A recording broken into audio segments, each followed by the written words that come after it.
Chat, abandon all hope, ye who enter here. Today's stream is gonna suck ass. It's going to suck ass. It's going to be unfun, especially for me. Friends, we ended last night's stream after 3.5 hours, and after that, me and friend of the channel, Hannah Von Varley, spent 3 hours in Discord DMs trying to brainstorm an answer to one Pokémon. Results are inconclusive. Team Magma, specifically Tabitha and Maxie, are a couple of fucking demons. They are tricksy wixy little bastards, and I hate them. I want them to die. I want them to die. I want them to die.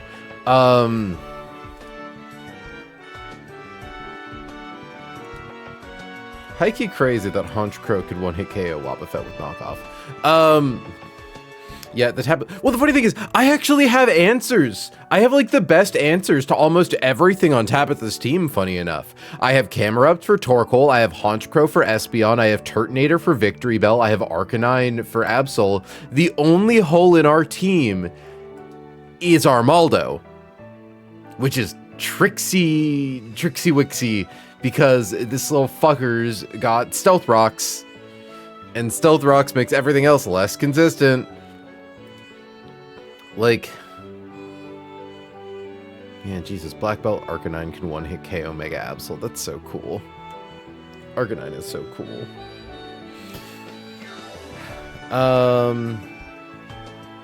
Would modding a gun invalidate the run? Probably.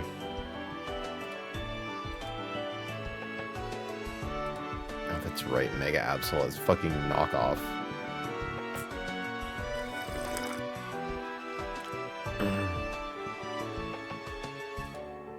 Oh, but that means it also just doesn't do that much damage. Yeah, okay. I'm already like looking back at the team. We haven't even started. I keep glancing over at the fucking run and bun calculator. It's haunting me. They call them evil teams for a reason. Plain and simple. These guys are fucking demonic. But let's figure that out. 100,000 petals just over the horizon. Rose, I'm very, very impressed by how long you've stuck it out. Your Excadrill is still alive. Rapid Spin versus Armaldo might be good. Rapid Spin versus Armaldo would be really good if it didn't die to fucking Earthquake. Because yeah, like Rapid Spin into Iron Head does a lot of damage. But our fucking Excadrill is terrible, minus attack nature. But damn, if it can't clear with that 30 special attack. Yeah, no, my Excadrill is min-maxed to be awful. It's kind of hilarious. Like, in theory, what? If we used, like, a heart scale on its attack, we still don't even have a guaranteed kill with Rapid Spin into Iron Head. Like, we might just have to deal with Stealth Rocks. Should have taken the Bulldor. The Bulldor wouldn't have helped. The Bulldor would not have helped, probably.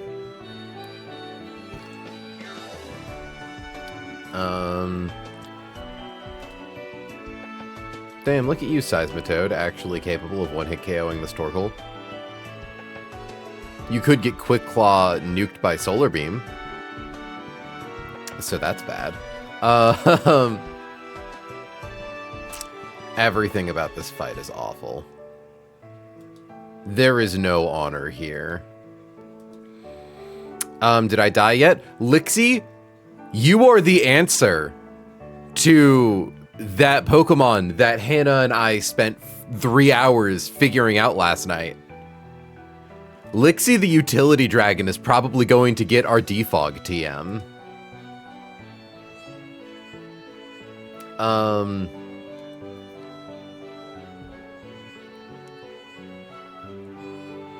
Adding to her status as our utility dragon. Like, I'm authentically considering... Are you for fucking real? I am 100% for fucking real. Like, the problem is just that Lixie can't do any damage. She really struggles to make damage happen. It's really tragic.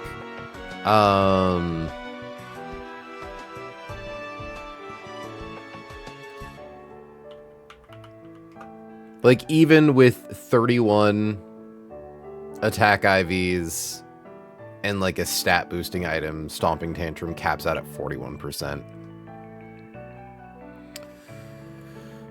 But anyways, let's calc out the start of this fight. Because thankfully, the start of it is functionally perfectly consistent.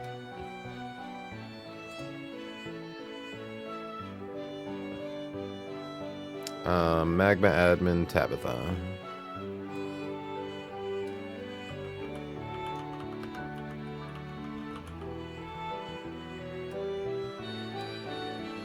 Notes. Opens Torque. Like, this fight, these two fights are a box check to see if you have Dawnfan. If you don't have Dawnfan, damn, that sucks, buddy.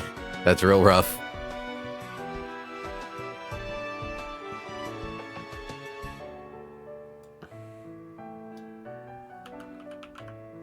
Okay. So, he opens with Torkoal. We open with Camerupt. You all know how Explosion works. There's just a flat out, like, 1 in 20 chance at full HP that it rips it turn 1. And Explosion here does a minimum 165% to Camerupt. That's not good. Now, the alternative is it goes for Earth Power, which does a lot of damage, but Magma Armor makes us crit immune. So that helps. I'm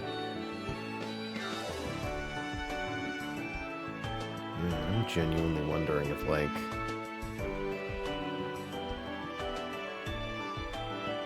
is there some cheese we could do with Ledian? Because we can't really, like, encore it into spamming Earthquake or Stealth Rock, because it'll eventually switch. But maybe forcing Armaldo to switch through Encore is the play?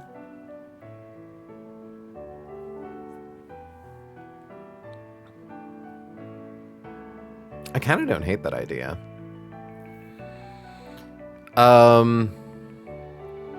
Because the fear is if we get hit by Earth Power turn 1, then Armaldo...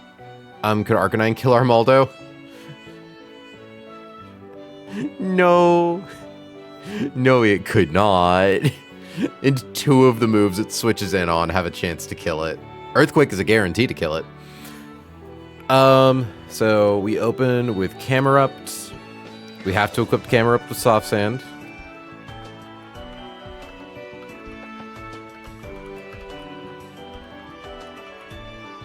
I do wonder, what's your special attack, Camerupt? 7? If it's at 31, do we need to give you Soft Sand? Yeah, we still do. Yeah, you'd need to be, like, modest. Yeah, but by equipping Camerupt with Soft Sand, it is guaranteed Torkoal dies turn 1. It's just a question of if it takes us out with it, because Torkoal is holding a Quick Claw. Quick Claw has a 1 in 5 chance to let the enemy act first. If the enemy acts first, uh-oh.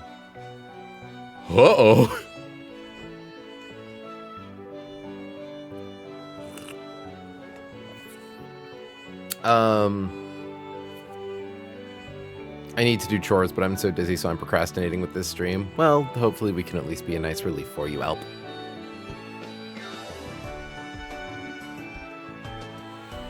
Okay.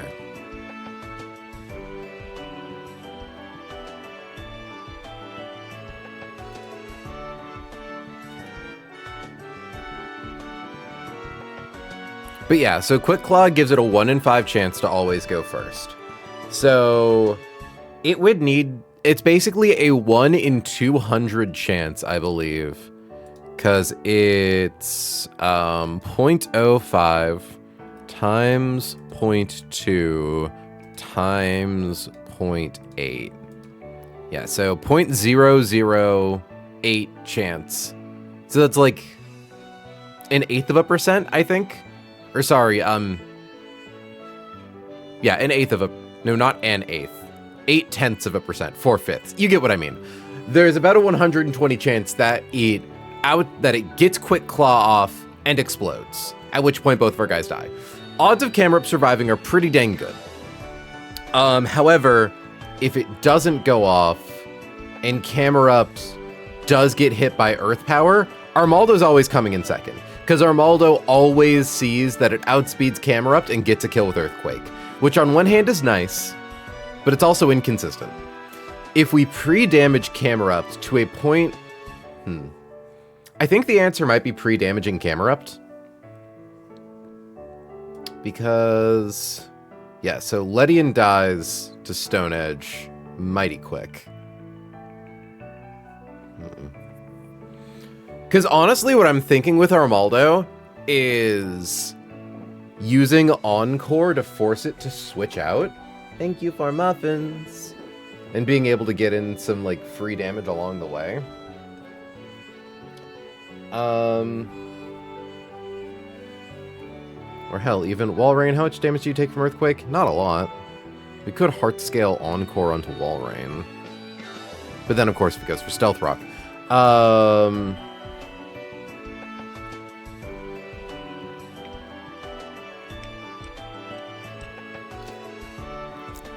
So I think the play is to pre-damage Camerupt to the point where Armaldo always at least goes for Earthquake.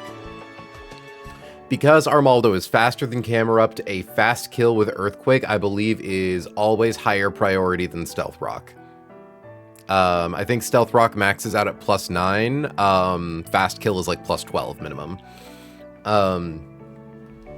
Because if we get hit by Earth Power, we're probably baiting random move no matter what. So, like, what, we would need to pre-damage Camerupt to 128. Highest roll on Earth Power is 104. Okay, pre-damage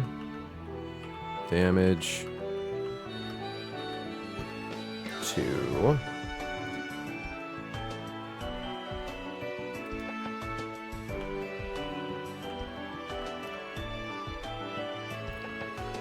Now, we need to consider...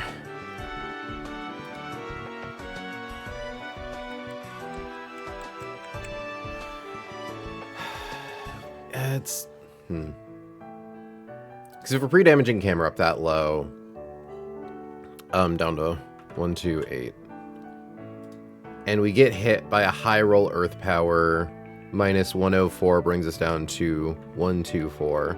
Or sorry, not 124, just regular 24. Yeah.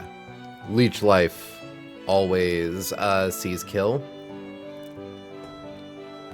Which means we're stuck in the dealing with random move zone. Which is bad.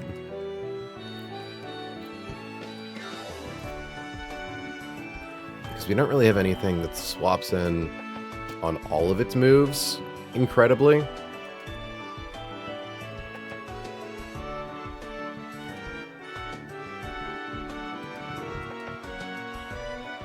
Because, like, if we could guarantee Earthquake, we could swap in Ledian. Ledian uses Encore to lock it into Earthquake. We get off a free Bug Buzz for fun. But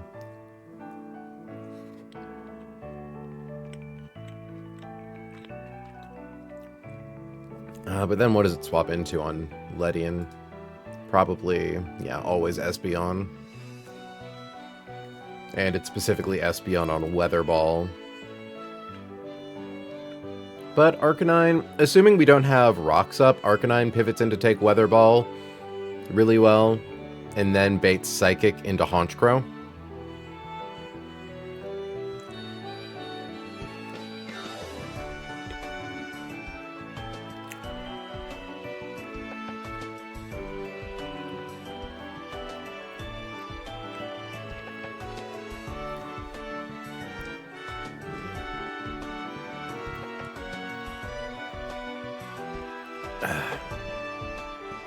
Because, like, the problem is it's just kind of impossible.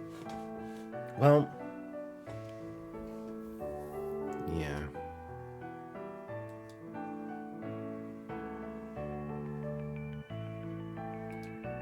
So we also wouldn't want to lock it into leech life. I learned that carrot cake normally has nuts in it, which was a terrible revelation for me. Don't like the texture. I'm so sorry, watermelon. My condolences.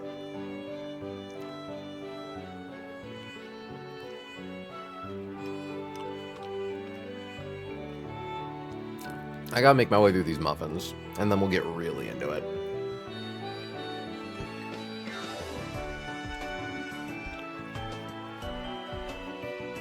But yeah, no, we have answers for pretty much everything on Tabitha's team, except for this Armaldo.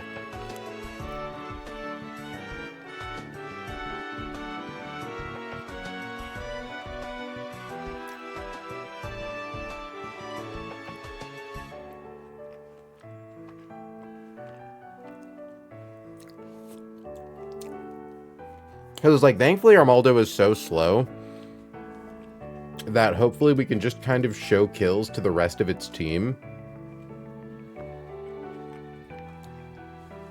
Specifically fast kills. So that way Armaldo doesn't come in until the very end of the fight.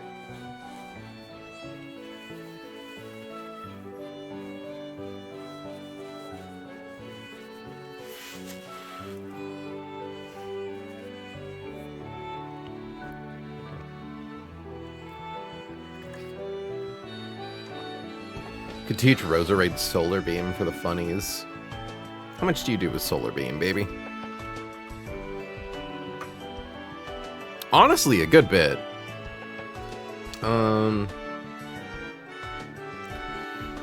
There is, of course, also the option where we stack something into Armaldo. Just like whatever we swap into, we lower to like 1 HP, so it always dies.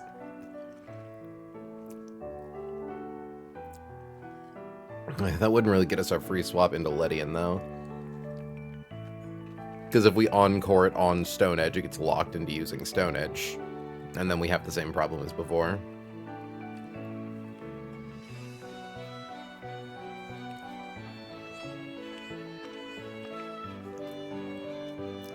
Like, it's actually really interesting game design. Or I guess narrative through game design.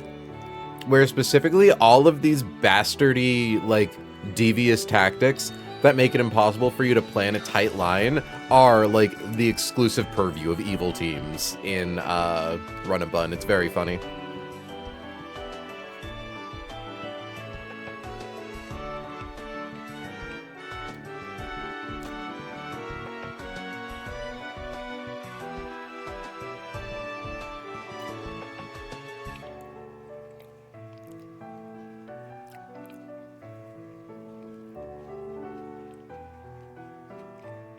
All of them use Bright Powder and Quick Claw.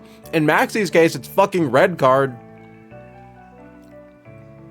It's another goddamn motherfucking Red Card.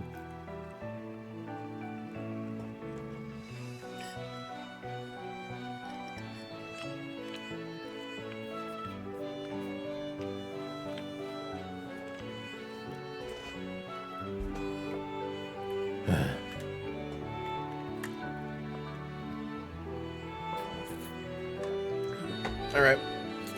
We have consumed the muff.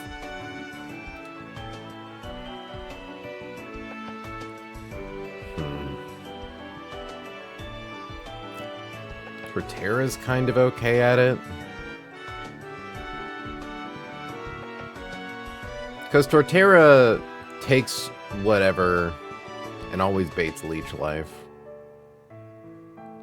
Would Camerupt Sack work? Technically speaking, yes, but this is a really good Camerupt. And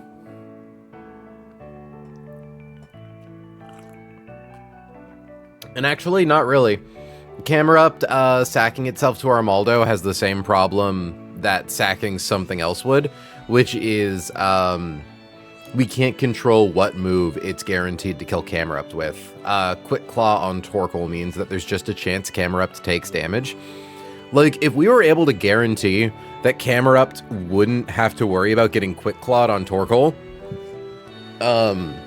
we would always be able to bait Earthquake, which means swap to Ledian, Encore, lock it into a move it can't use.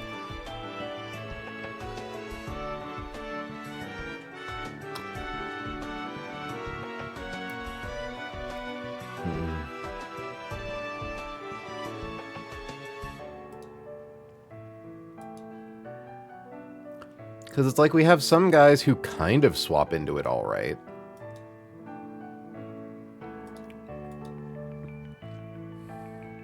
Like, all it takes is an Intim or two, and then Armaldo's pretty submissive and killable. But it's the repercussions of having Stealth Rocks on the field for the rest of the fight and not being able to do much about it. Like, the play might just be raw swap to Granbull, drop its stats, get off a charm. Because at -3, it doesn't do that much damage. Torterra beats it in the 1v1 pretty handily.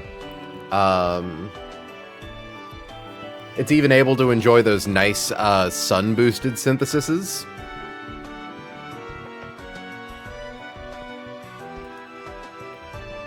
Granbull technically isn't guaranteed to get off an Intimidate, though, which is a Charm, which is a little frustrating.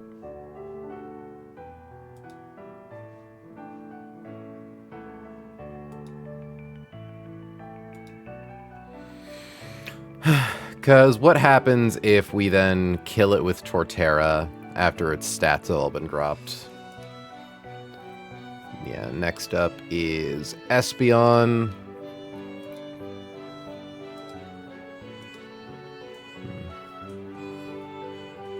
Leech Life does a max of 30%. I think we can KO Armaldo and guarantee using Synthesis that we always have at least enough HP to always bait Submissive and Killable is a song by my new band. Okay. Because, yeah, it's just kind of random what Armaldo goes for.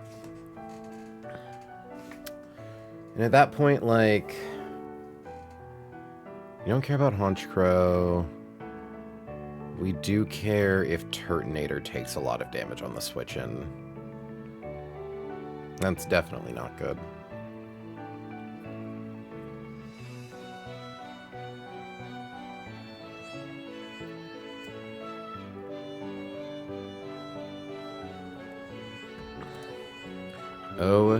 OHKO with E-Power. Swap to Arma.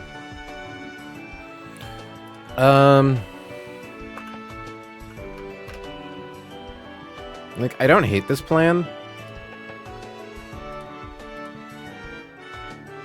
Because, like, all we've got to do is bait Weather Ball into something that does not take a lot of damage from it.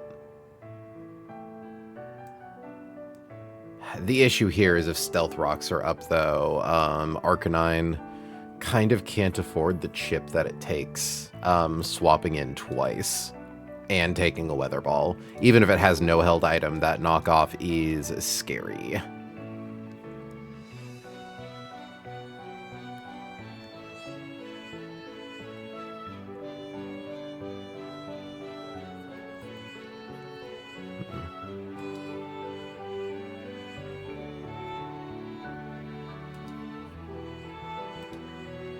I mean, like, if your attack's at -3... If your attack's at -3, Turtonator could be pretty good. Then we don't have Turtonator for Victory Bell later. Attack at -3 makes it doable for Excadrill, potentially.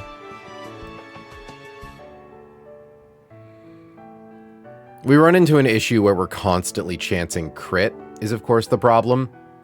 And even then, Earthquake absolutely rocks our shit. At the very least, Granbull's basically always baiting Stone Edge.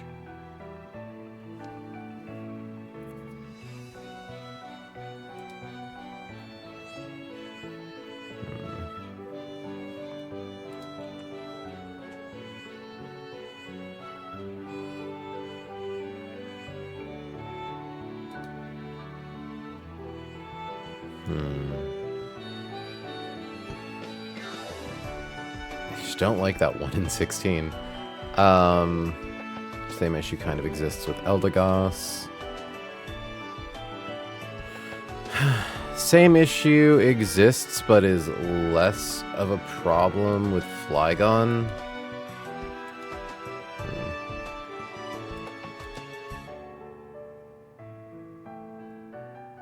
Of course, Letty and Lamau.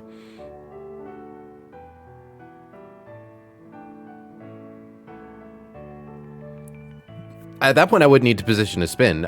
If it's Stealth Rocked turn 1, Ledian locks it into Stealth Rocks, and then we have Defog. Like, Ledian could absolutely do it if we could just guarantee Earthquake or Stealth Rocks turn 1. Or, I suppose I think I see what you're... It's like, the problem is we can't swap to a Pokemon that baits Earthquake. Because it's already, Gamerupt is guaranteed getting hit with at least an Earthquake.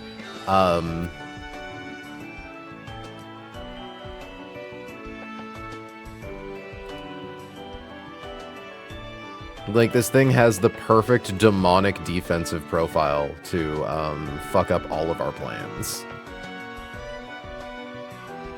Should get its attacks back to normal.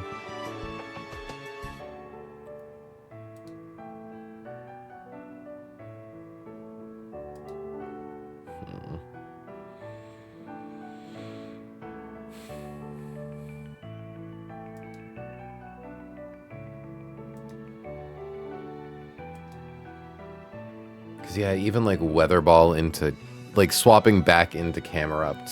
Well, and there's also just the 1 in 5 chance that Camerupt is dead at that point.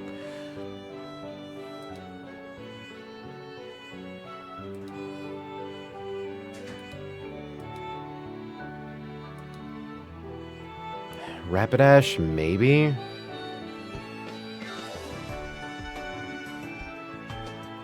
But I think that eats up too many team slots.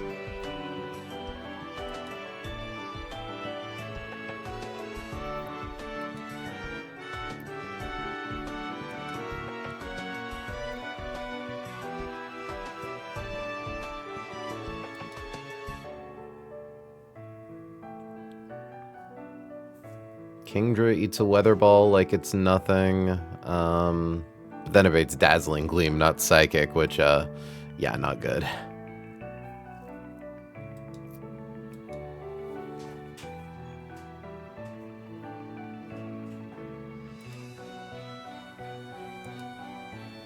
Because it's like, annoyingly, we don't have any other answers to Torkoal. Otherwise, I might say, oh, maybe we use something like Seismitoad to kill it and then bait in Espeon over Armaldo. But, like, Seismitoad only has a slight chance to one-hit KO. We only have 2 rolls that do it with Earth Power. And Quick Claw can always just, you know, fuck shit up. Gotta go be annoying at a husband. Good luck. Well, thanks for hanging out for a second, Lix.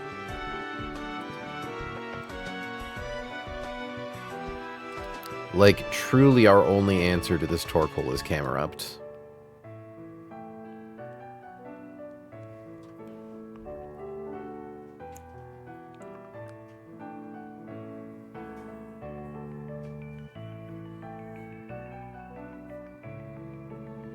So we're always seeing Armaldo second. If we boost Camerupt's defense... No, that wouldn't change anything. Yeah.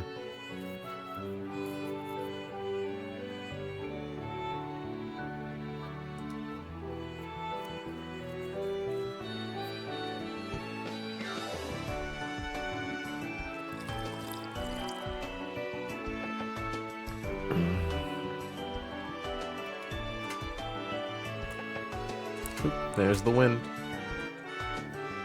We're blowing strong today.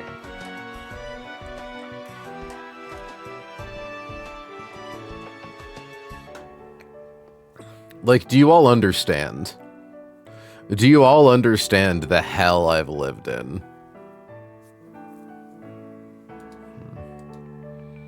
Lucario can't do it. I've looked at everyone's, like, what they could learn with heart scales. I've never understood a thing in my life. Real shit, watermelon. That's some real shit.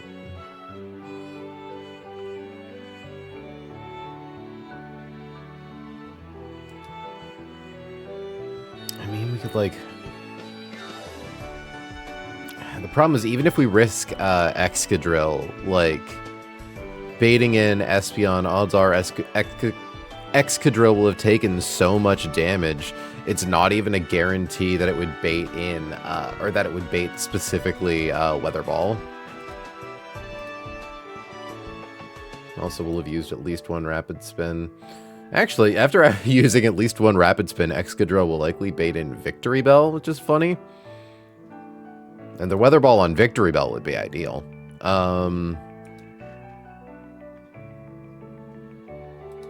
But we would need to make sure that we were only one Rapid Spin up. Because if we use it twice, then we're faster than Victory Bell. So then it goes back to seeing Espeon as faster. Yeah, no, and it baits Solar Blade or Weather Ball, which are the perfect moves to swap in Turtonator on. Turtonator kills it with Flamethrower.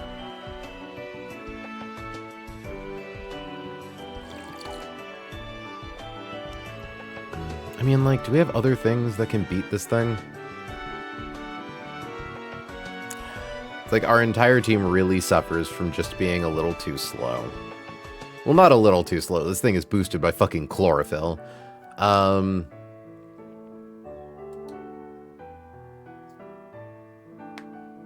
Arcanine fights it good.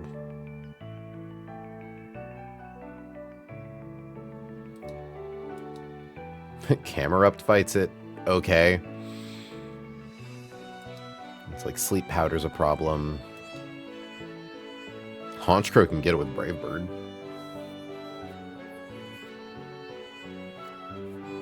And it's like, it's not like we have an opportunity to set up Tailwind in this fight. At least not without sacking something.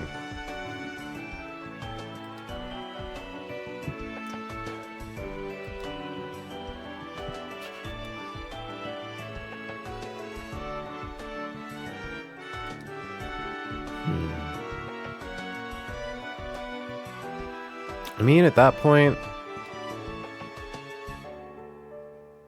we send in Gramble. We get its attack down to -3. It'll have probably set up a Stealth Rocks at this point. Probably going to go for Stone Edge.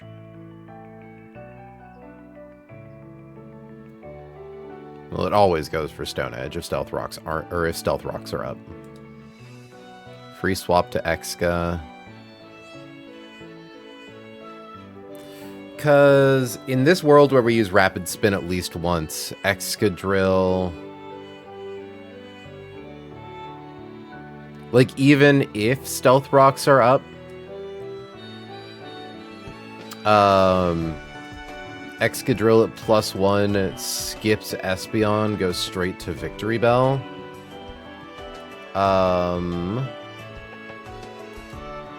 Victory Bell goes for a kill move, never goes for Sleep Powder, so it would go for Weather Ball or Solar Blade.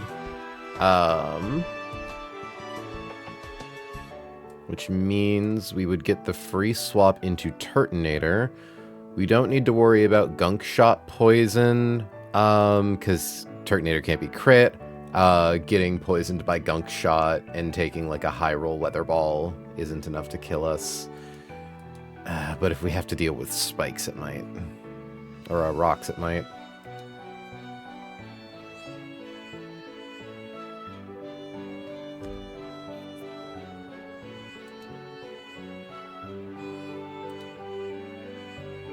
God, Lixie, your attack stat's so bad.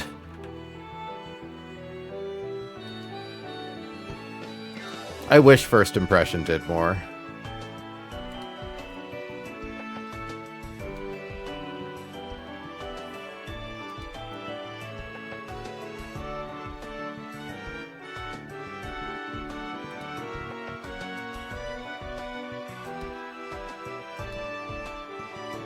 Getting it all the way down to -5 doesn't change too much.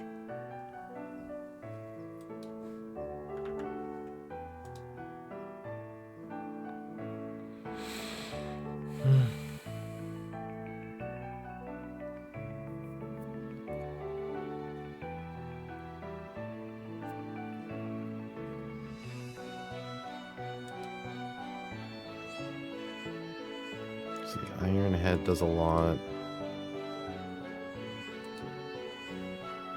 Or what if we give Lucario Smart Strike? Smart Strike does decent damage.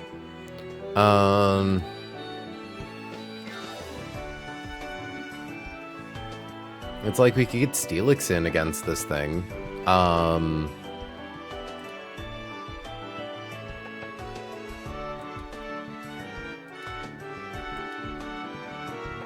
Like, at -3, Steelix basically always wins the 1v1 against Armaldo.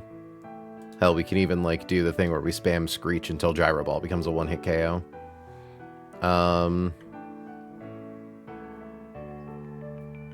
Well, actually, hold on.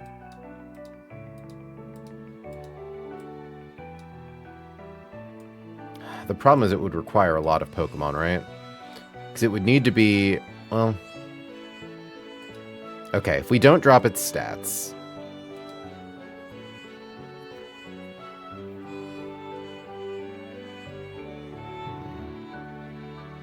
No, because it would need to be something that lives the switch.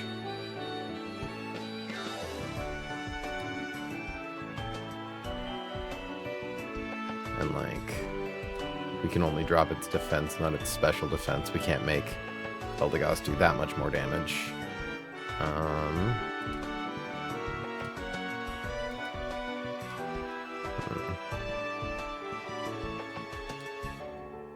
Because I am thinking, like, all we need to do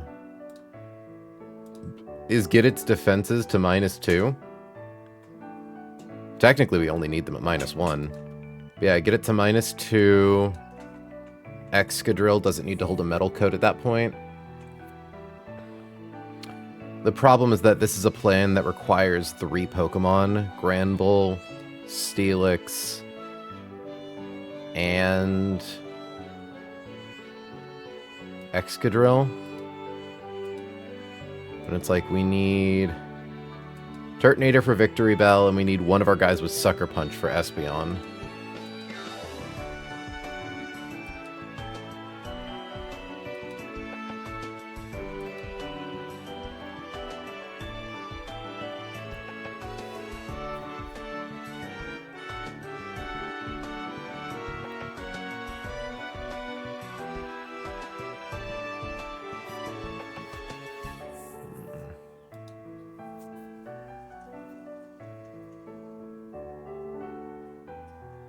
Maybe chipping Armaldo could cut out the Steelix.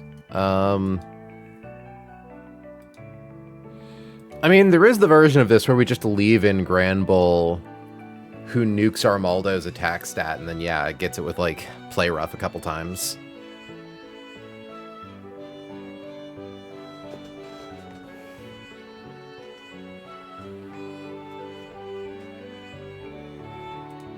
Like, if we could get Excadrill in for free. The problem is, again, the speed thing. And knowing that Stone Edge is high crit, exactly.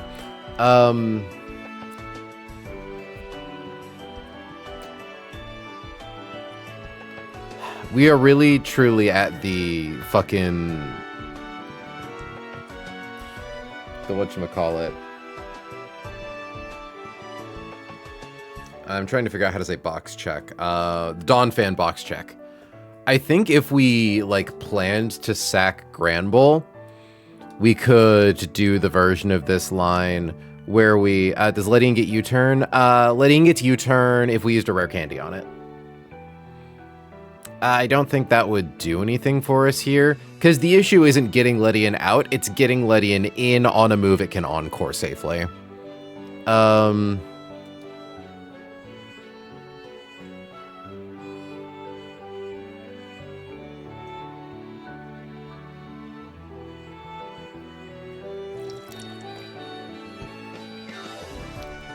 Because what we could do is send in Granbull, do the thing where we get its attack to -3. If we're lucky, maybe even, like, drop its speed. Like, we could Scary Face. Well, we wouldn't need to do all that, actually. Can you change some one of the new drawers? Yeah. Which one? Left side, bottom drawer. Okay. With the dress in it? Mm-hmm.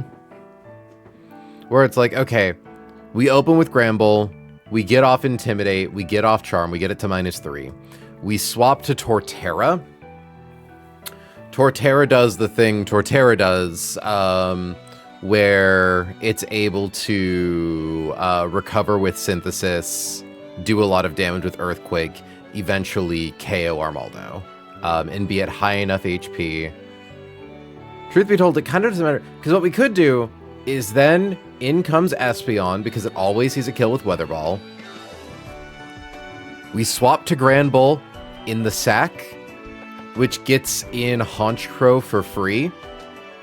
Honchkrow's able to KO Espeon. Honchkrow will have taken a quarter of its max HP in recoil from Stealth Rocks. Which is frustrating because it does bait Gunk Shot on Victory Bell.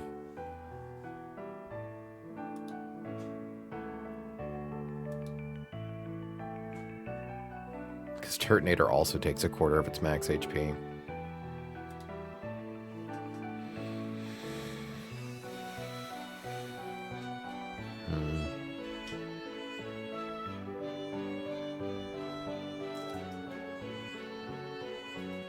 Because, yeah, it's pretty impossible to guarantee Absol over Victory Bell, especially because it starts as regular Absol.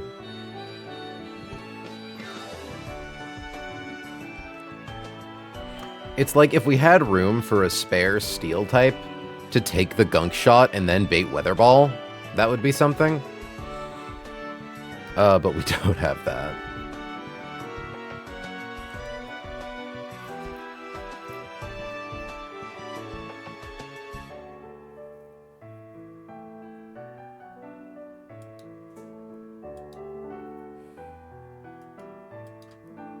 Like, maybe there's a version of this line.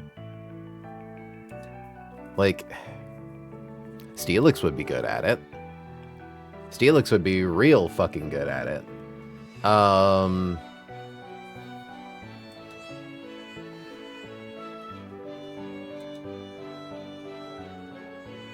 Rip Steel's resist to dark.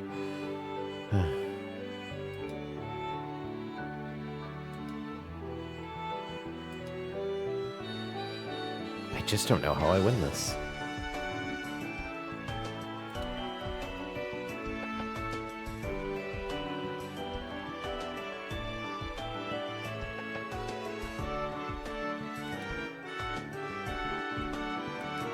There's also maybe a version of this fight where we sack Excadrill.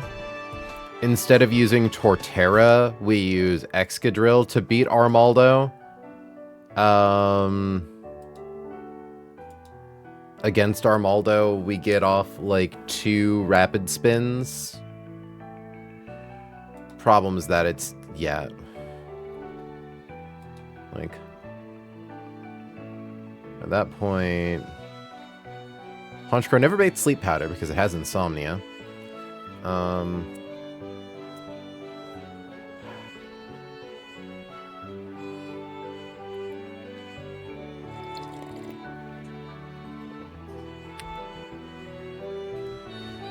I feel like the fucking, like, that episode of SpongeBob, like, the break time! Like, look at our cook. We're at 1 Pokemon.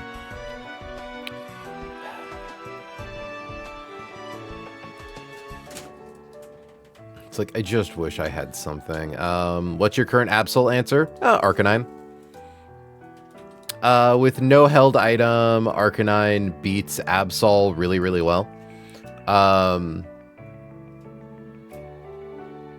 Like, yeah, the only thing that could possibly happen is if we get, like, double crit by knockoff. But we come in, we get close combat on it, and we're slower than it, so we don't need to worry about taking enhanced damage. And then if we don't kill the first time, we secure KO with extreme speed.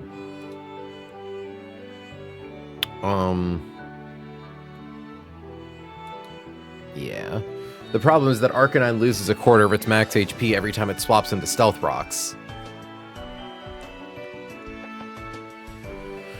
It's like we haven't secretly been, like, hoarding an encounter that we could burn to get, like, Dawn Fan, have we?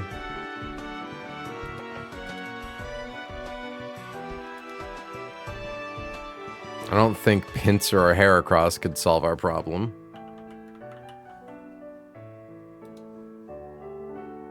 Get Hypercutter or Mold Breaker.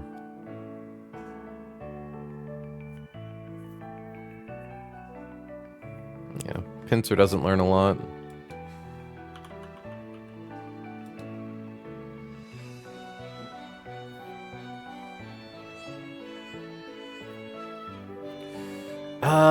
Pivoting into Gunk Shot, recover with Citrus is an option. The problem is getting crit by Gunk Shot would basically, like, be the doom of the fight.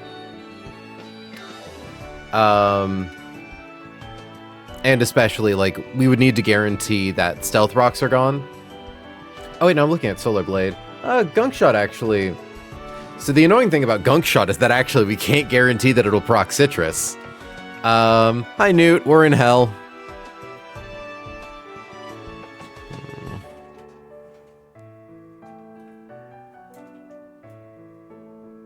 Oh, Heracross gets counter, that's neat.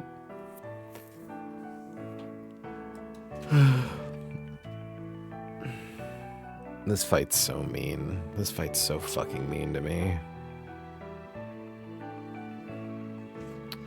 Pre-damage? Sorry, just really wanted to say that line.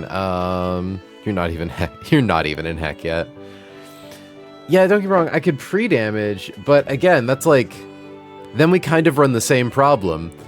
If we pre-damage low enough so that the lowest Gunk Shot roll procs Citrus Berry, and then we get crit, like, we're kind of in the same hole.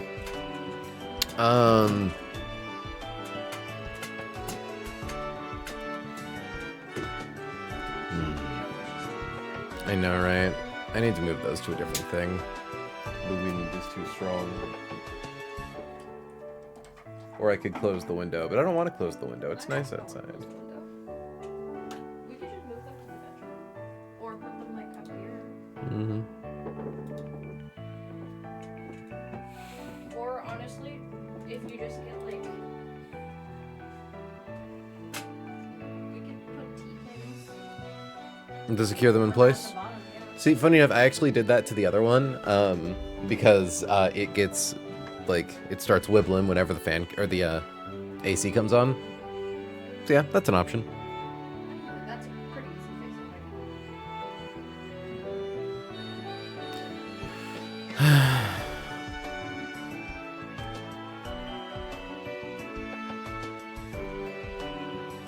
How do other people win this fight?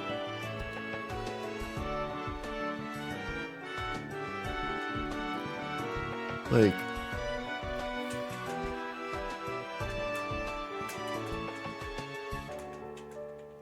Yeah, I might have to close the window. There, hold on. How do I look if the window's open? How's my face getting blasted by the light look? Yeah, that's about right.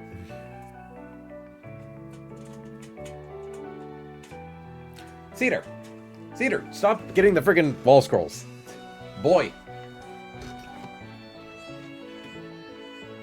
There we go.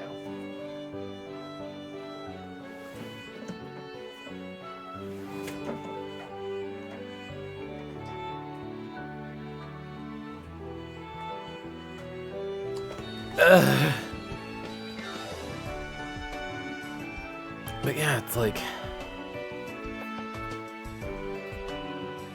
This would be so doable if Torkoal didn't have that fucking Quick Claw.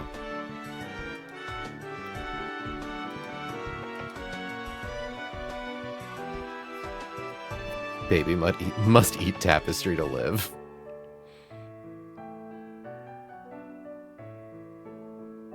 Because, like, Lydian gets Encore off.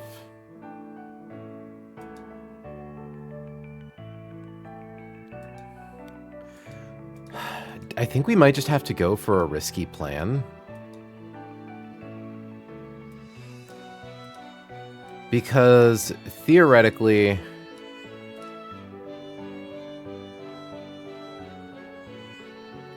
in the worst case scenario...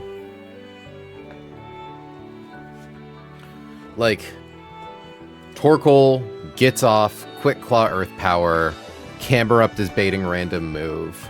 Armaldo definitely isn't going for Stealth Rock. Ledian can live Leech Life. Hell, even if we give it a Citrus Berry, it can probably survive at least one crit, too. Because, like, baiting into Leech Life... Excadrill takes 33% top end. Never dies to crit. Well, I suppose if we get max roll crit twice, but like, there's only so much risk tolerance you can really account for. So turn 1, we Encore, it uses Leech Life. Turn 2, we swap to Excadrill, it uses Leech Life. Turn 3, we use Iron Head, it uses Leech Life. At this point, we outspeed Armaldo and can secure KO with Iron Head. I think we just kind of have to hope for the best. That, like, Ledian can get in and get off a fucking... an Encore.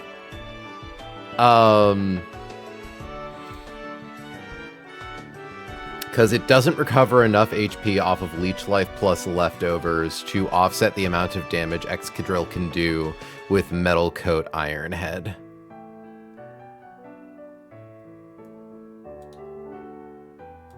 At that point, Excadrill baits in Weather Ball, Espeon. Likely. Oh no, it could also bait in Psychic Espeon. You frustrate me.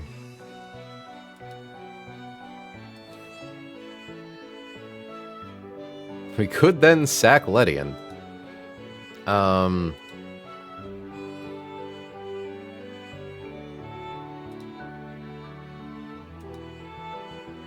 We could also see an Excadrill with a Citrus Berry.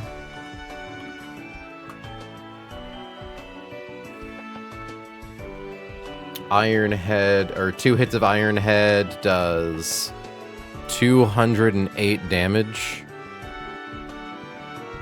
Highest roll, crit Leech Life. Heals it, or does 92 damage.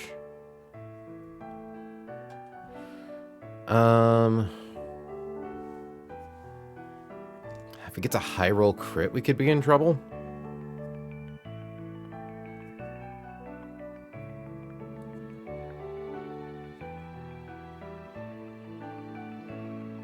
Hold on, checking the calculator.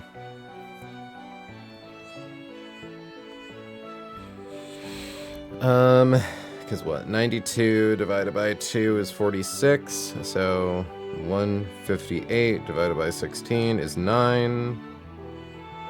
9 plus 46 plus 158. 213. That would require a crit and a high roll Leech Life and for us to low roll with both of our Iron Heads. I think that's an acceptable tolerance of risk. Because this is like... So Ledian swaps in. Ledian locks it into Earthquake or Stealth Rock. At that point, Ledian gets to stay in, defog away hazards, and just kind of hang out until Armaldo decides to switch. There's even a world where Ledian just gets to stay in and spam Bug Buzz until it dies. If it instead gets locked into Leech Life, we have the option of sending in Excadrill with a Citrus Berry, who should be able to push through the damage. Or no, it would never go for Stealth Rocks. It would always be Earthquake. But yeah, Excadrill swaps in, pushes through the damage from Leech Life to get a 2-hit KO with Iron Head with a Citrus Berry. Baits in Espeon.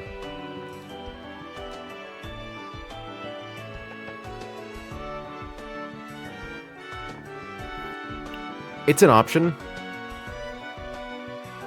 Because, like, if Ledian is out, if Excadrill is out, both of them bait in Weather Ball Espeon. And at this point, we won't have Hazards up, which means Arcanine can pretty safely swap into that.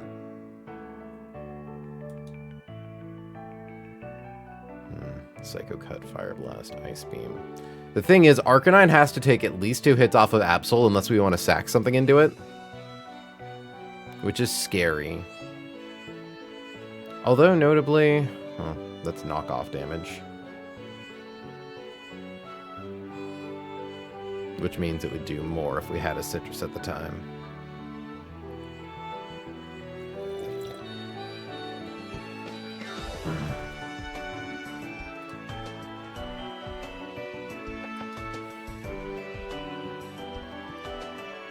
It's like, theoretically, if Camerupt is at full HP, we can swap into Camerupt to take Weather Ball, because Camerupt can't be crit. Highest roll on Weather Ball then shows that it only dies to Psychic, which is a free swap to Honchkrow, which ain't bad.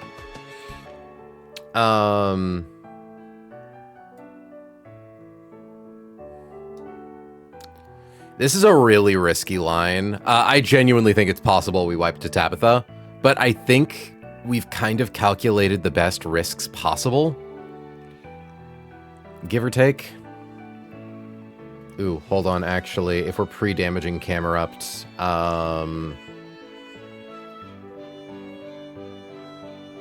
it actually might not be. Weather Ball does 70. So, hold on. 128 minus 70 is 58.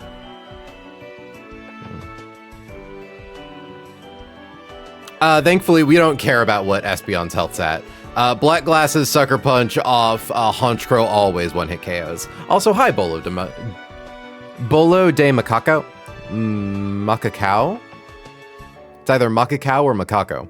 Either way, welcome to stream. Yeah, no. Killing Espeon is the easy part. It's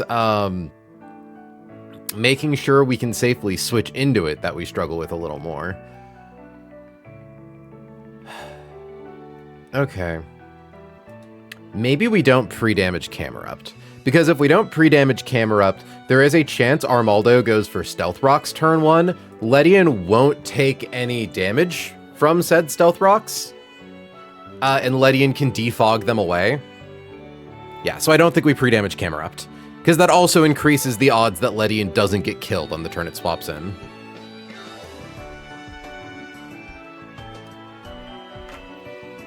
So, equip Camerupt with Soft Sand. Equip Ledi with Citrus Berry. Swap to Ledi. Because this is still an 80% chance that Camerupt is at full HP and, like, everything goes perfectly to plan.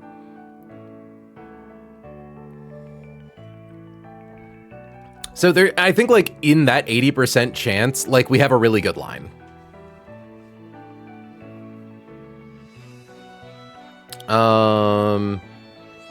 Is the Victory Bell Solar Blade? Oh yeah, of course. Yeah, this is Solar Blade. Solar Blade, Weather Ball, Gunk Shot, Sleep Powder. A scary guy. Okay, so yeah, swap to Ledi. Use Encore. Encore, 3 of 3. If rocks, use defog. Encore, 2 of 3.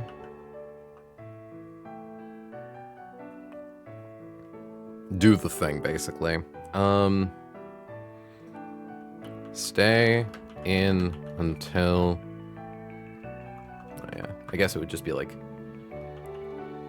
spam defog until, well, slam defog slash encore until switch out.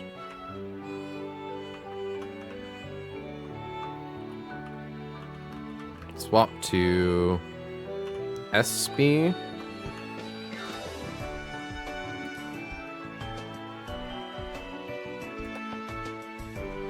So yeah, we can swap to Arcanine if we need to, but if Camerupt is safe to, we can swap into Camerupt on Weather Ball.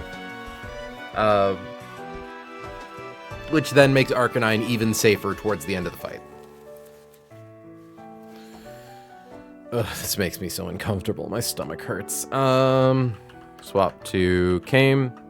Swap to Honch.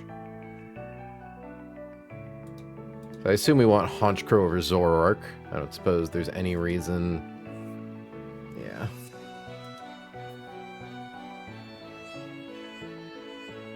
Yeah. How much does Vacuum Wave from Lucario deal to Absol? In amount. Like, definitely not no damage, but it dies to Fire Blast.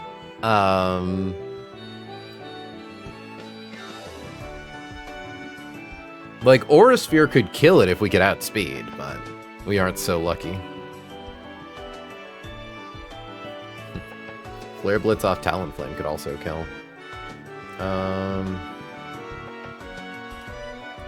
We also have to remember that it considers itself to be regular Absol before it actually hits the field.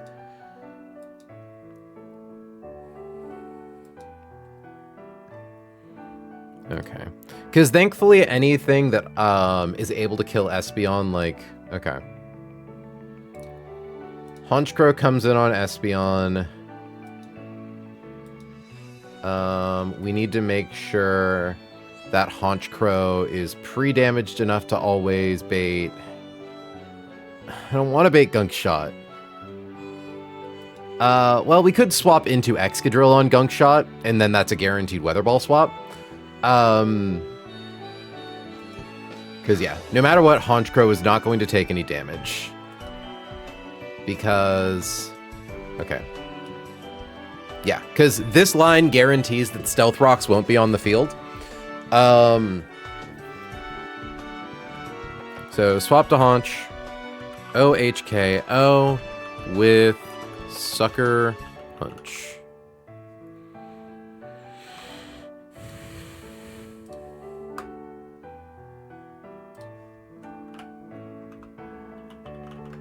So we do need to pre-damage Honchkrow enough, because thankfully it outspeeds Armaldo.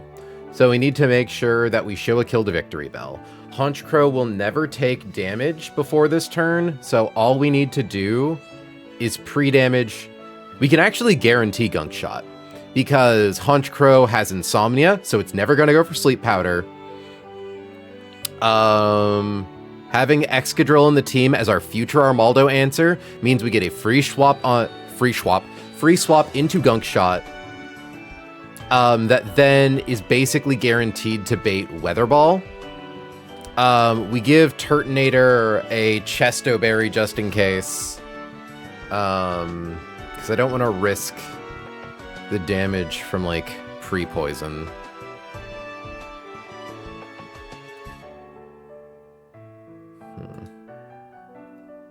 The issue is, at this point, Turtonator then rebaits Armaldo back in before we get to Absol.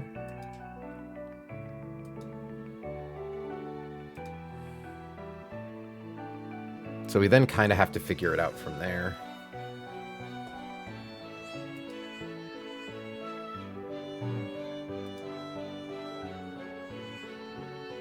This is such an almost good line.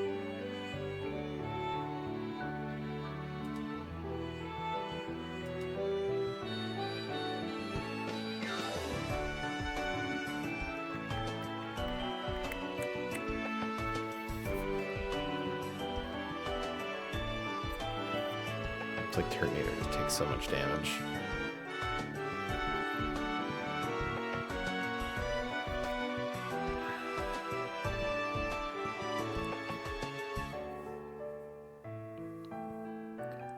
Like, at that point, do we just risk Excadrill?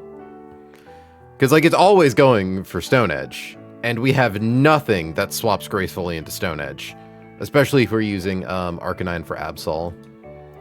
It would need to be, like, straight up sack Turtonator. Or sack one of the things we swap into. Because Excadrill can't fight Armaldo. I hate this. I hate this stupid fight so much. Like...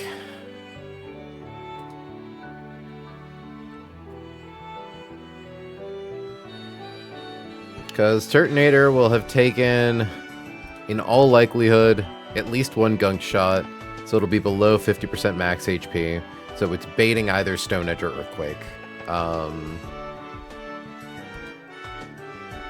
If it's Earthquake, Excadrill dies. If it's Stone Edge, Honchkrow dies. If it's Stone Edge, Ledian dies.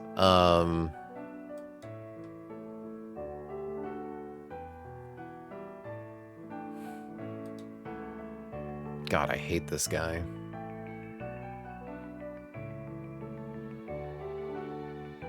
If I had a way to lock it into Leech Life. No. Yeah, so we need to be able to kill Armaldo when it comes in the first time. If it swoops in when we're not prepared for it, things get bad. That being said, I need to take a short break to use the restroom. I'll be back in like a couple of minutes.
Idea.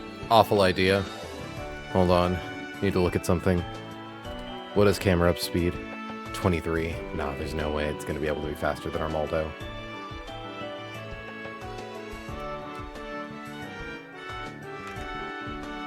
Damn it. I was like, maybe if I can make camera up faster than Armaldo, so we can bait in Espeon second.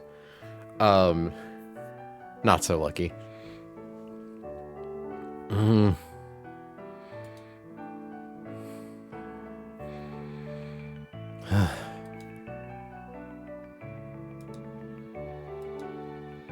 Yeah, no, you need a plus speed nature and a perfect speed IV to outspeed Armaldo. That's insane.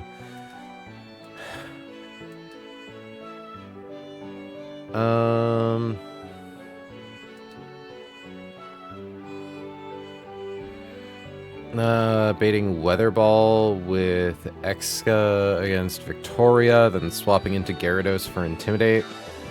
Weather Ball, or Gyarados takes Weather Ball well enough. Drop its attack to -1. Swap to Solar Blade, or swap to Ledian, which does take Solar Blade pretty good.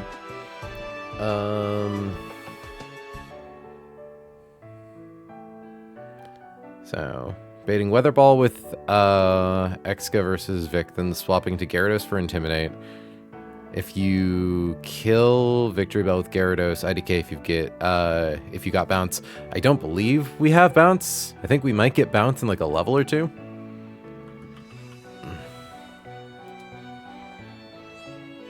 Yeah, we get Bounce at 57. We would need to use both of our rare candies. Which would admittedly help us in the next fight. Gyarados, if you're 56... How much damage do you do to Crustle with Waterfall?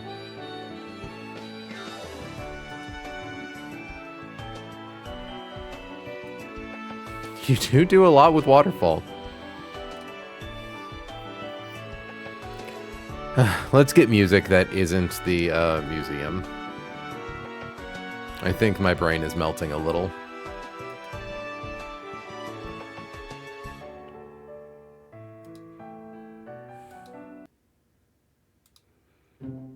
God, are we not even gonna get one fight in today?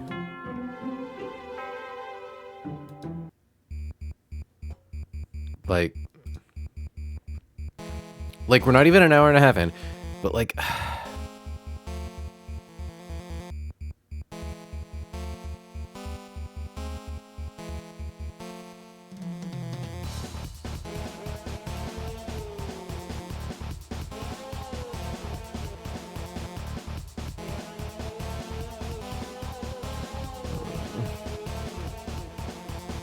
Armaldo, how do I fight you? How much PP does Stealth Rock have?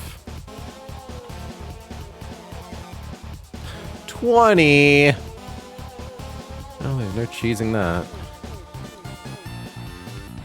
This is agony.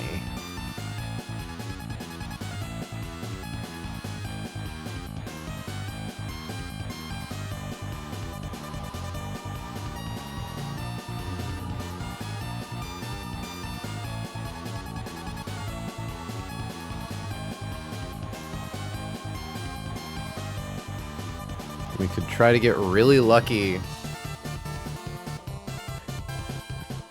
We could try to get really lucky with Seismitoad. Fuck. Oh wait, never mind. We can't even get Gyarados to a high enough level to learn Bounce. It's 57, not 56. Hold on. Yeah, 57. We would need 3 rare candies.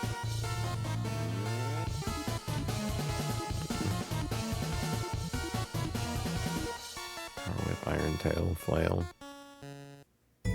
Iron Tail probably does a lot of damage to Armaldo.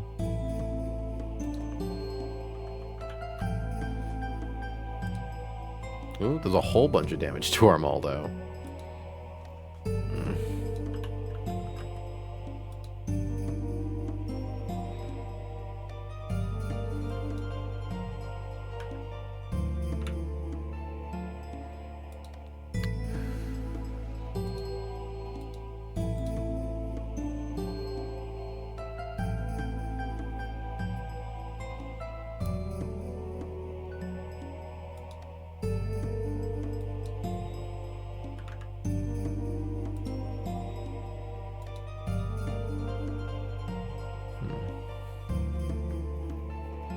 Maxing out Turtonator's defense could be good.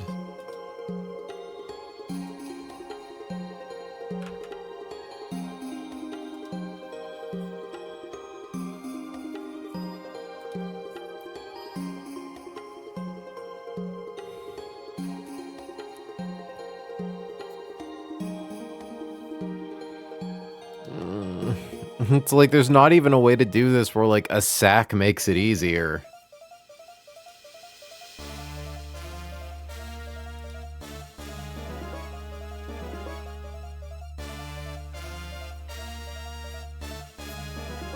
It's like, oh yes, Gorobus flip turn. How could I be overlooking Gorobus flip turn?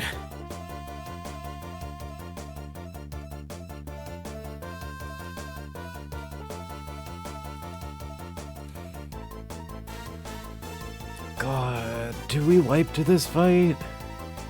I don't want to wipe to this fight.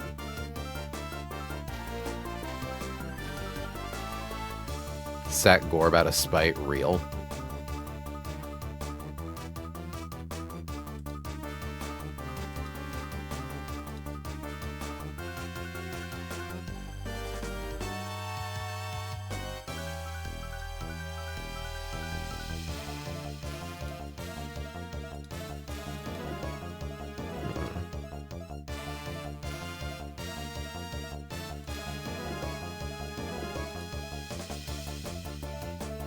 Who's Gorb and why don't we like them?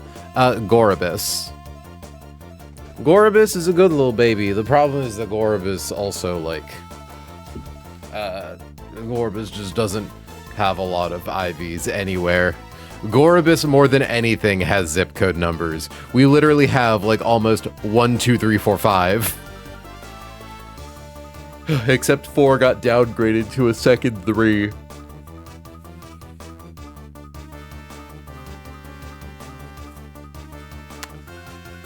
Because, like, Steelix can beat Armaldo. Steelix can roll compress to be able to fight Armaldo 1v1. This then just requires... Because, like, with a Citrus Berry... Like, of course, if we get crit by Stealth Rock a lot. But thankfully, like, we're using Screech turn 1. To then be able to 2-hit KO with Gyro Ball. So, like, if we cut its defense in half, we can then kill it with Arcanine if something bad happens, or like, something else. Hell, we can kill it with Honchkrow. I don't know if Honchkrow would then bait in Espeon. Or if it would just go straight to Victory Bell. Because does the game consider the fact that I have a priority KO?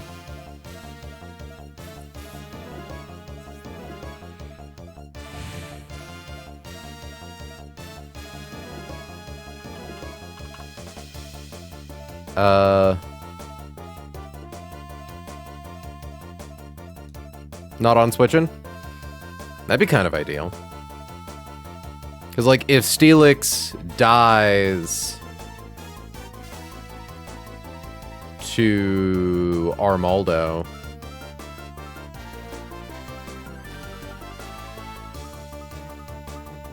Can spin on -1 Vic. How would we get it to -1?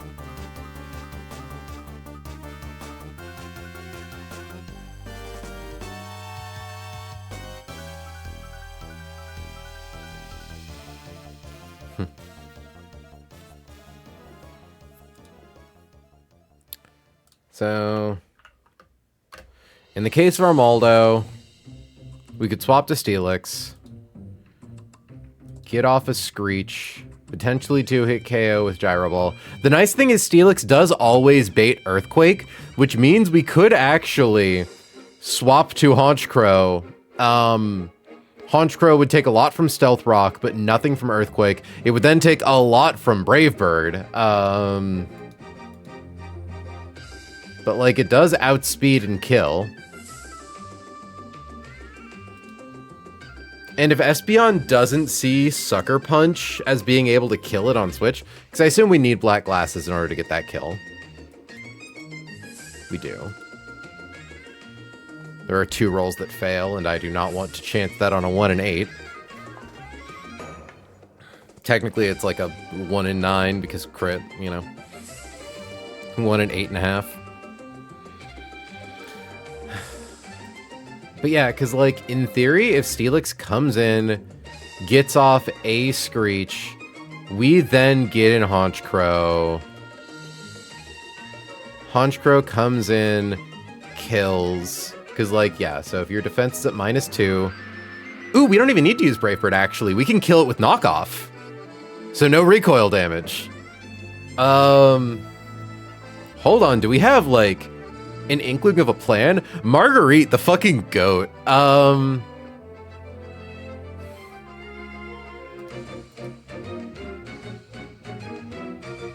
then, like, Honchkrow will lose 1/4 of its max HP. So it's guaranteed to bait Gunk Shot. There is a very small chance that it baits Weather Ball. Because, hold on, just making sure, yeah, we're Dark Flying. So if we take 1 tick of Stealth Rocks, that drops us, that does a 4th. So 188 divided by 4 is 47. Okay, so that is an even amount. Which means that, yeah, Weather Ball, 141 plus 47.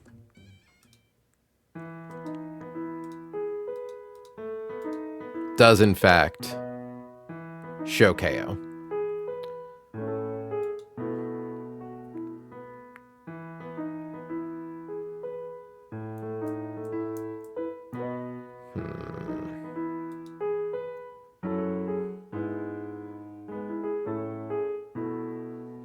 Because it's like,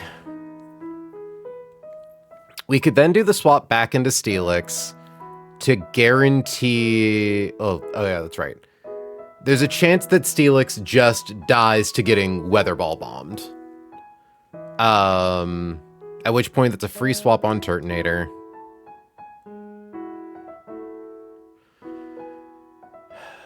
Because Turtonator loses 1/4 of its max HP. So let's assume Turtonator has to lose. So 130 divided by 4 is 32.5. So 32. So 130 minus 32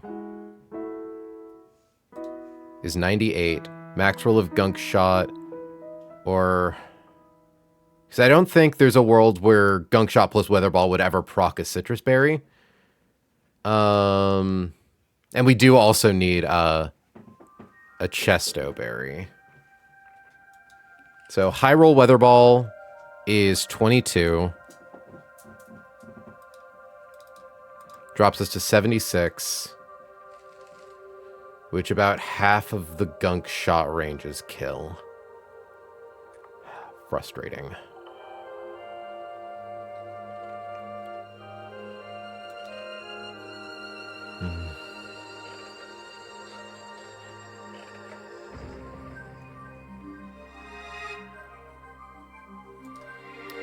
We're kind of back at square one in the sense, I just heard the Twitch jingle. Thank you very much for the follow, Bolo. Hope you're enjoying the stream.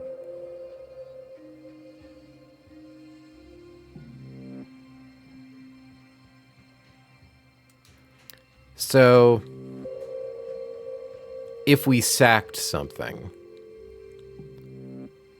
to get Turtonator in for free, Turtonator always lives Gunk Shot plus Stealth Rocks chip. Turtonator is not guaranteed to live Stealth Rocks chip plus Gunk Shot plus Weather Ball.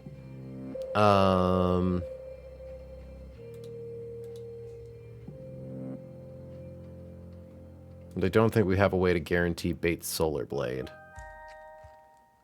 Camerupt, maybe?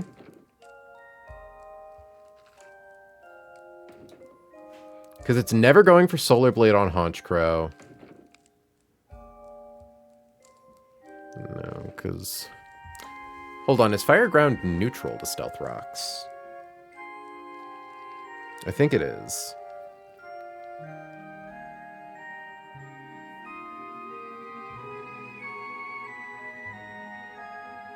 Fire Ground is neutral to Stealth Rock, so that's 1/8 of its max HP.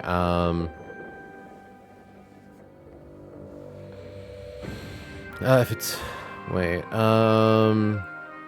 can go Flygon to bait Solar Blade. That's true. It also does take 1/16 from Stealth Rocks. Yeah, I think crit Gunk Shot wouldn't do enough damage to it. Baiting Solar Blade does a little less. It only saves us an extra 1 hit point over Weather Ball.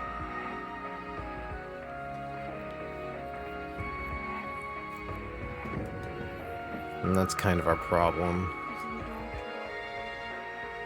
Oh, goodness. Have fun.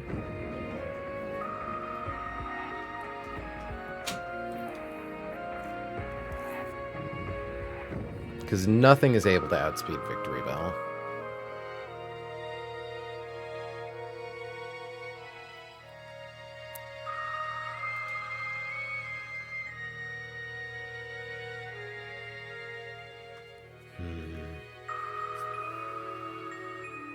Definitely not Talonflame.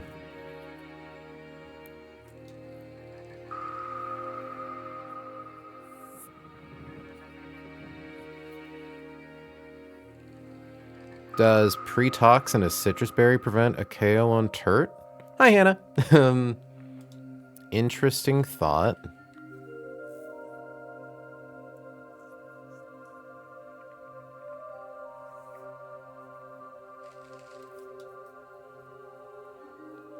We could intimidate it with Grand Bowl. Because, yeah, I do have to remember that its big damaging move is physical. It's a really good point.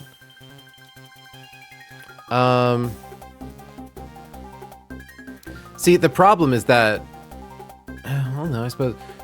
Oh, true, because we wouldn't need the Chesto Berry. Okay, so... Turtonator swaps in on High Roll, Weather Ball, plus Rocks, plus the 1/16 from Toxic. Hell, at that point, we'd actually probably do regular Poison instead of Toxic. Because Turtonator needs to come in, get kill. It'll be in for 2 rounds. Okay, we could make it regular Poison to kick up the damage a notch if we need to. Okay. So, Turtonator loses... I'll do the toxic damage on my phone.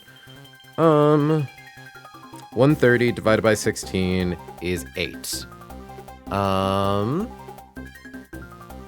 Okay. So, 130 minus 8. Oop. Comes out to 122. 130 divided by 4 is 32. And then Weather Ball High Roll is 22. Oop. Doing that on the wrong device. 68. I think that's still a little too much health. Also, the issue here is, well, the range on Weather Ball is thankfully only 4 points of damage. So we could pre-damage a little bit.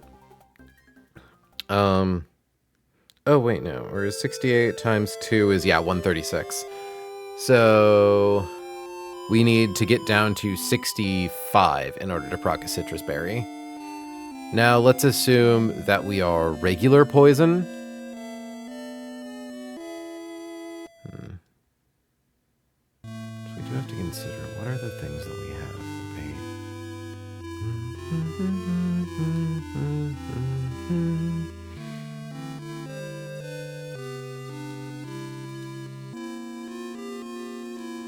Damn, Gyarados does actually swap into Victory Bell really good. Unfortunately, it also always baits Gunk Shot. But, I mean, Honchkrow is basically... Oh yeah, no, it's basically guaranteed to bait Gunk Shot. Yeah. Crit G-Shot would kill it for sure. Okay, so let's assume Turtonator is regular poisoned. So 130 divided by 8, so 16 damage. So we have 130 minus 16 minus 32 minus the lowest roll on Weather Ball is 19. Does drop us to 63, which is low enough to proc Citrus. We would then heal 25, so that's 32, bringing us back up to 95. We would live Gunk Shot, then die to poison. If we're comfortable sacking Turtonator, there is also Seismitoad that always baits Solar Blade. Real shit. Real shit, Seismitoad does swap into everything really well and then guaranteed baits Solar Blade.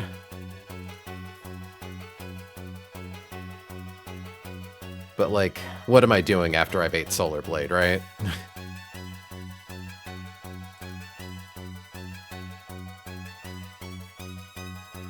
It does make it so that Turtonator takes a little less damage, but like...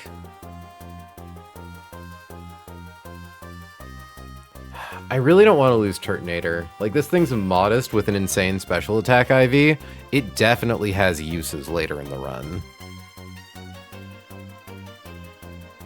I would sooner sack a different Pokemon to get the clean swap into Turtonator. I'm genuinely wondering if this is where we finally just sack Gorobus. Like, Nomo has done nothing for us, ever. It was used in a single fight.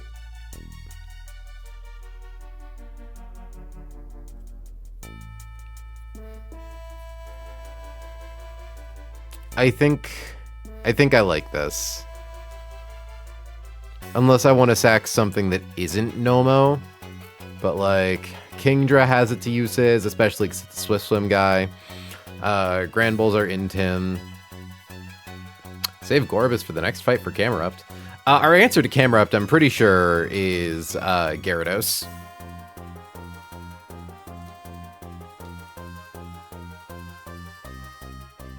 Yeah, Gorobus dies to Earth Power, dies to Crit Flamethrower.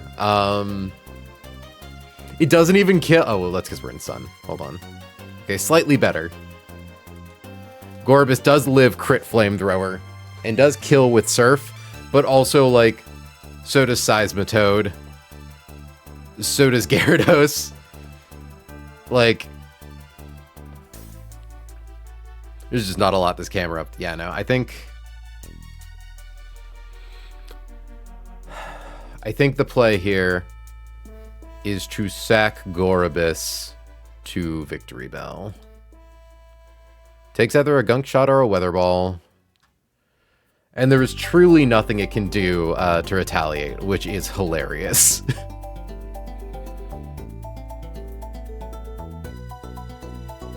Yeah, bait Solar Blade. Okay, so hold on. So swap Tormaldo, swap to Steelix, use Scree. So hold on, equip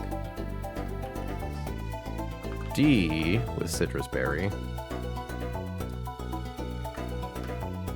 Equip Honk with Black Glasses.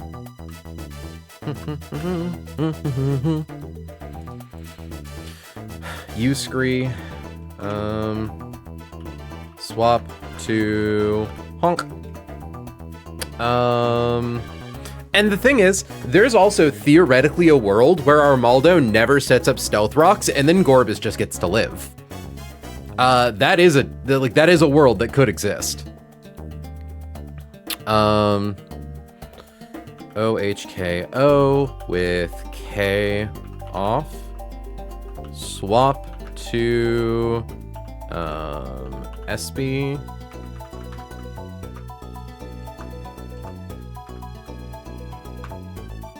I left for a minute. Are we actually scaling Gorb or sacking Gorb? Yeah, I think we're sacking Gorb. Sack Gorb anyways. Honestly, Newt, I'm so sorry if you're here that this is how your sweet Nomo is going to die, but it's probably gonna be how it dies. OHKO with S punch. Swap to Vict. Swap or swap to Gorb. Sack. Gorb.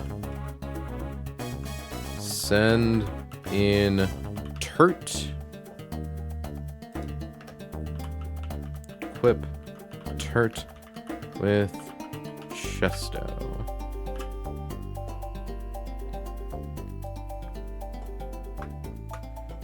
OHKO with Flamethrower.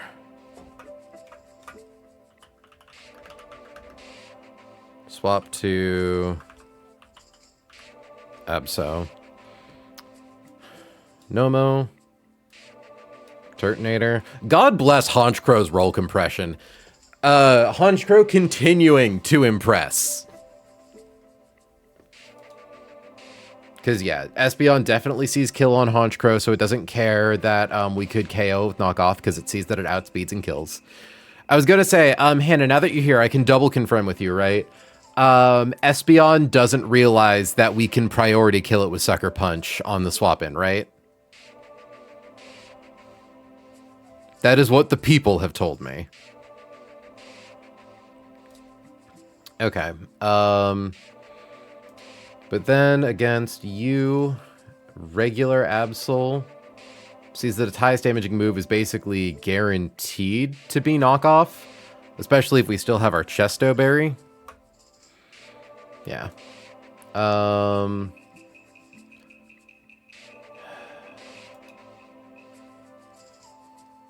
Okay, we do run into a situation where Arcanine has to dodge...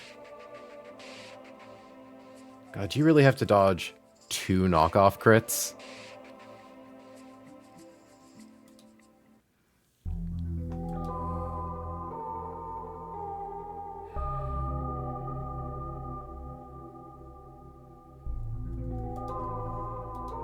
Man. Stealth Rocks is still making this so difficult.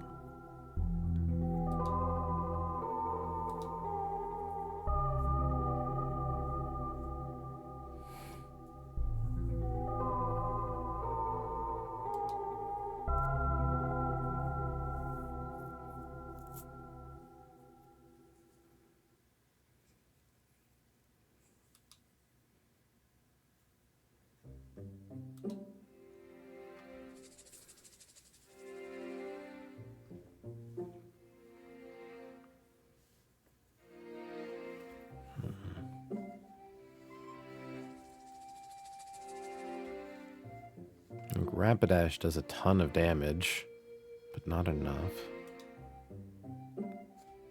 Camerupt can die to knock off, and we'd lose Soft Sand.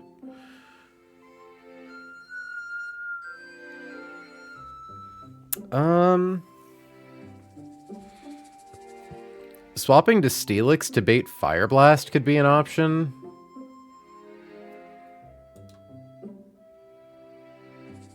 Our Citrus Berry is likely to have been used up against Armaldo, and if it hasn't, then that means that we have enough HP to survive knockoff.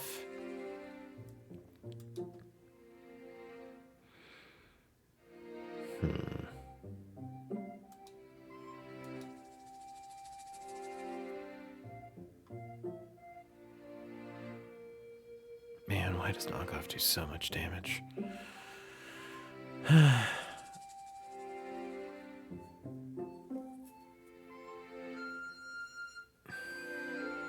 Because swapping in on Fire Blast into knockoff...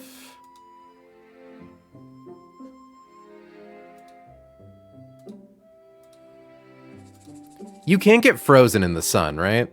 Is that a thing? I feel like, hold on. Let me look up sunny day.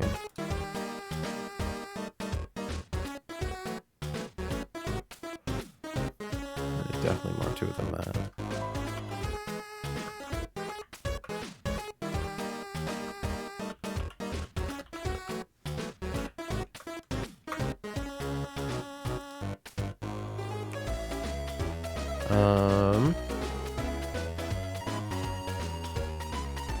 Desolate land.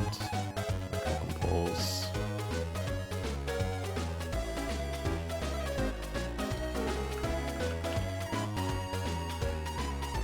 Prevents Pokemon from being frozen. Okay. So I think Steelix should be able to live knockoff from Absol. Likely to bait Fire Blast, has a chance to bait Ice Beam. Both are okay into Arcanine. We don't have to worry about Ice Beam freezing us because of the harsh sunlight. So yeah, I think it's Turtonator's HP will be so low. I think thankfully it never baits Fire Blast. It might bait Fire Blast. Hold on. We can actually figure out exactly the range of HP Turtonator will be at. No, we can't, because there's a chance it goes for, our Victory Bell goes for Sleep Powder over Gunk Shot. Fire types can't be frozen? Oh. That seems incorrect. I'm pretty sure Ice types can't be frozen. Hold on. Hold on.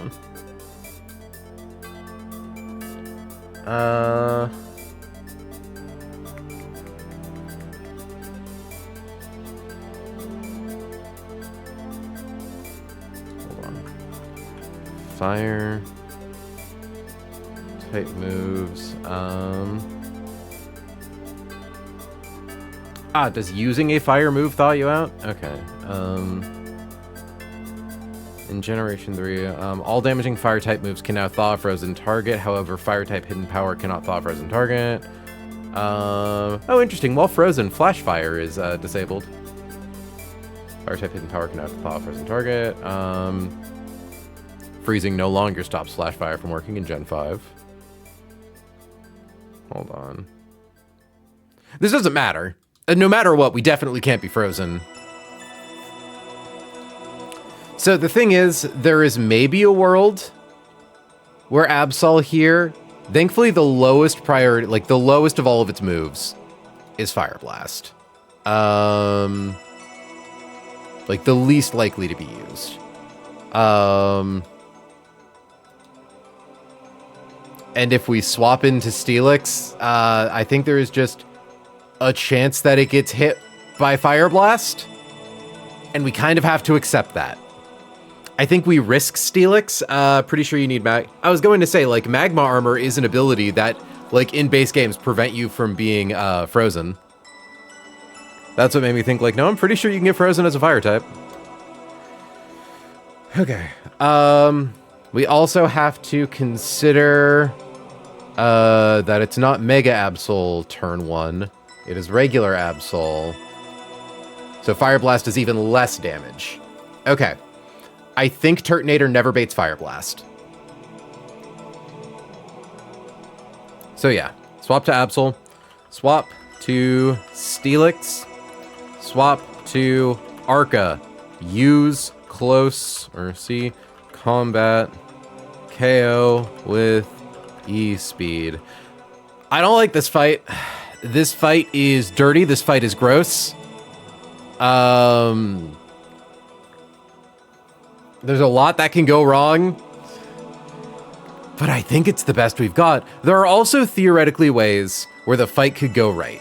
So the funny thing is, I haven't even booted up the emulator yet. But truly, I think we just have to run it. We have to run it and hope for the best.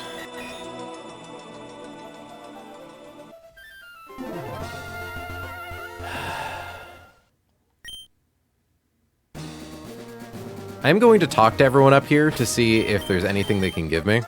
I don't think there is, but...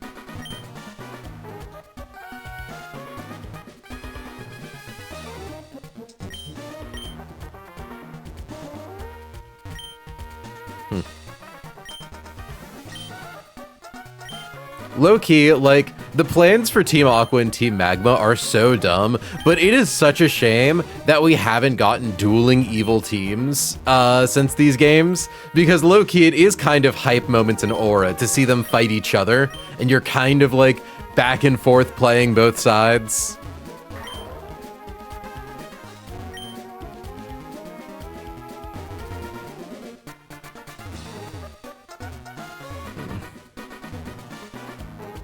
Really wish they put, like, a PC in the cable car.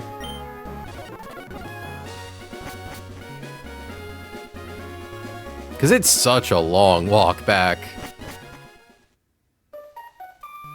Yeah, gender evil teams easily have the most dynamic and stupidest stories at the same time. Because that's the thing, right? It's like so fun to kind of be like, okay, we're fair weather friends because we're both working to stop these assholes right now. But as soon as we're done here, grrr.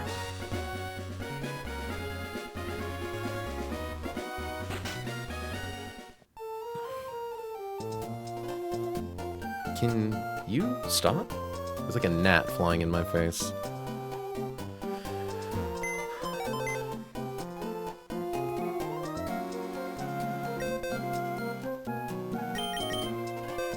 And yet they all use Poochyena. It's a unifying factor of life. Alright, Orion. Fingers crossed you don't get blown up on the first turn of your first combat. That'd be embarrassing. So I am now wondering, though. We pre-damage? So I think I'm back in the mindset of pre-damaging Orion, so that way it always baits Earthquake turn 1. Because the lower the odds of Stealth Rocks going up, the better.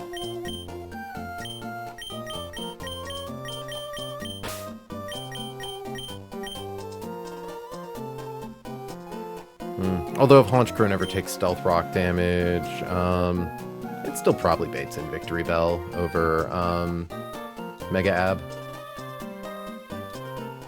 Yeah, it still baits in Victory Bell. Okay. Interesting.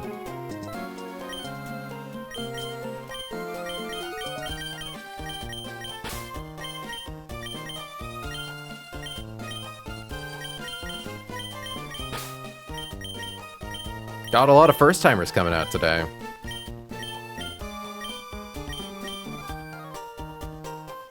Do we already have Arcanine in the last slot? Oh, wait. No, we need Steelix.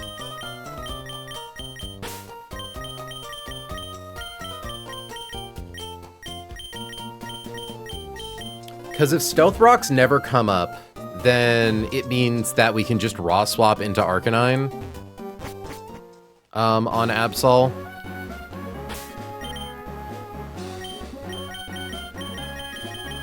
I don't know why I took the item. Marguerite is almost always holding black glasses.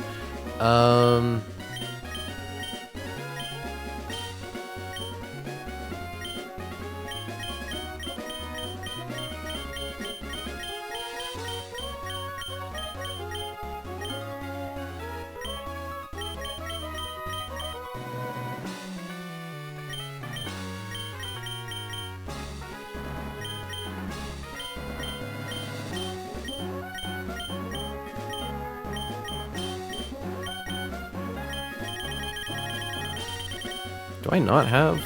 Is someone holding the soft sand? Someone's holding the soft sand. Can you just fucking... There's like a gnat in my room and it wants to go up my nose. I don't like it. Alright. Chat, I'm coming to terms with the fact that there's a very real possibility we wipe in this fight. It's not like guaranteed, but the odds certainly aren't zero.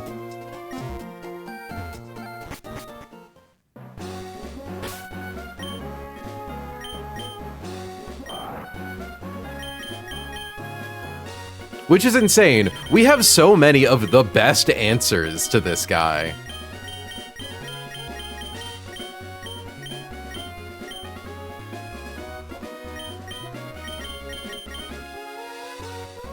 Dollop we are going to give a citrus berry.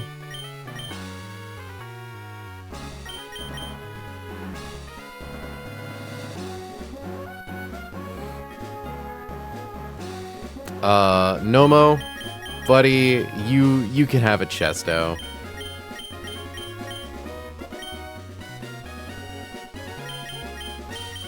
Sybil also gets a Chesto. Just dodge Quick Claw proc. Quick Claw proc is the least of our worries.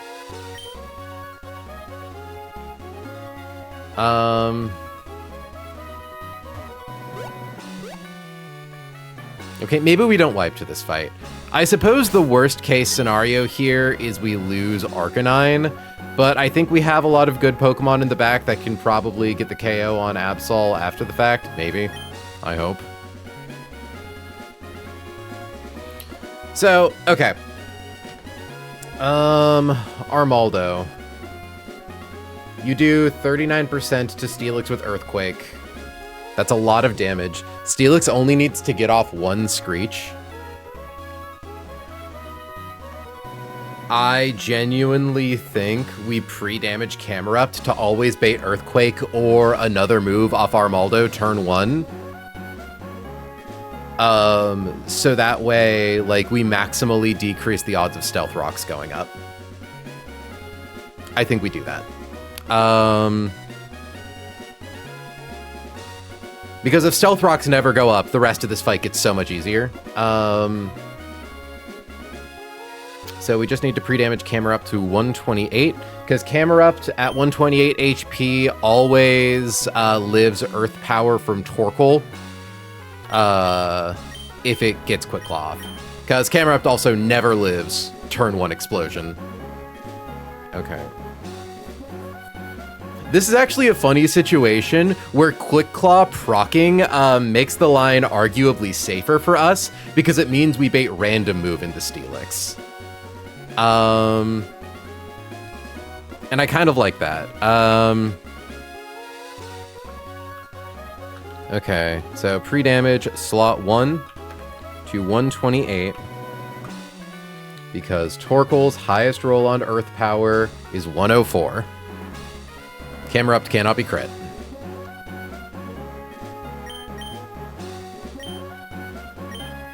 And it's like with a Citrus Berry, I think Steelix is almost guaranteed to be able to get off a Screech.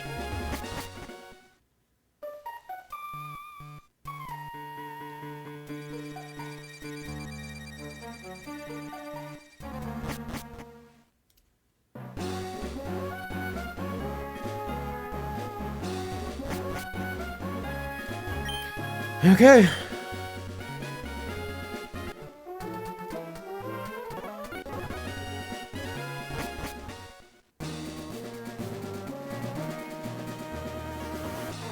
My stomach is in the pit of my gut.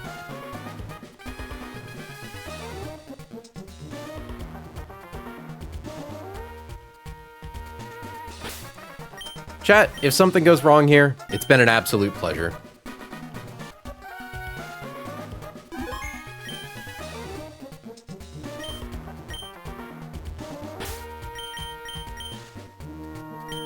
Watermelon, you're leaving right before things get spooky? That's fair, Rose. Have a good one.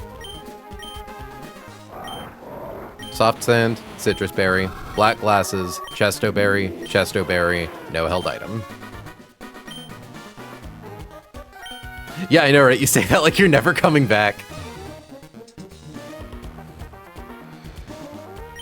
Let's rip it.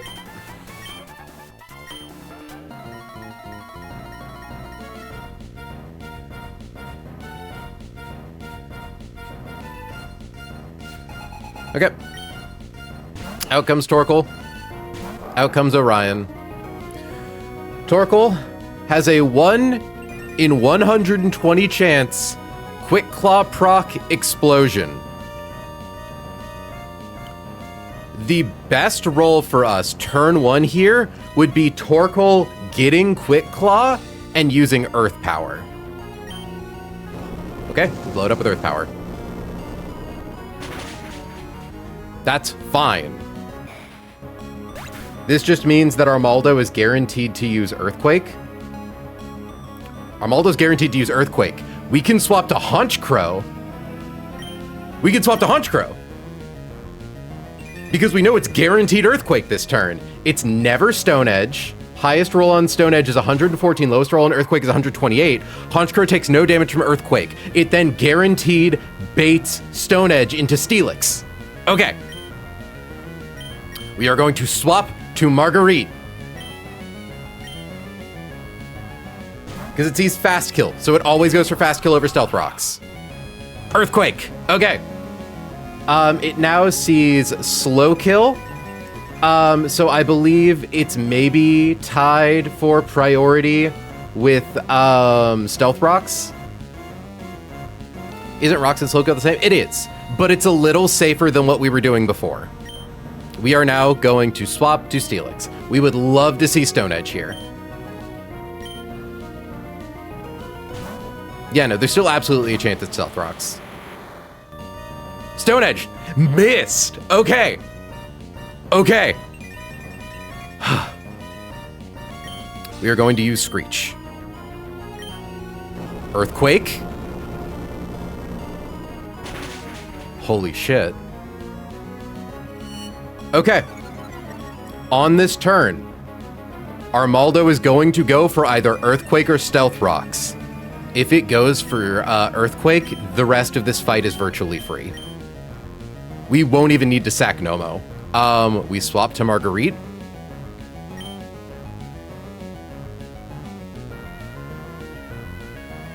Yeah. Because it never goes for Stone Edge into Dollop. And just making sure its defense is now at -2. Yeah, so it gets one hit KO'd by knockoff. If we see Earthquake, Stealth Rocks. That's fine. Okay, we expected that. All things considered, we got a very solid version, like one of the best versions of the line we were expecting to get anyways. And now Marguerite's in with full HP. Okay. Knockoff after a -2 to its defense should always one-hit KO.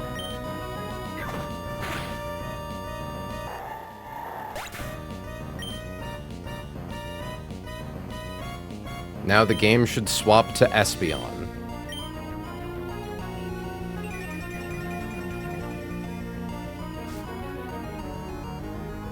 Good. That was the one thing I was the most dubious about. Espeon is going to go for either Dazzling Gleam or Weather Ball. It doesn't matter. Sucker Punch lets us kill it.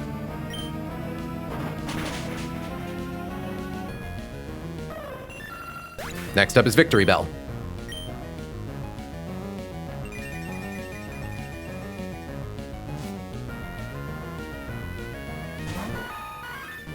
Okay. There is a chance it goes for Weather Ball over Gunk Shot here. The range on Weather Ball is its highest roll is 141. There are 2 low rolls on Gunk Shot that are 141 or less.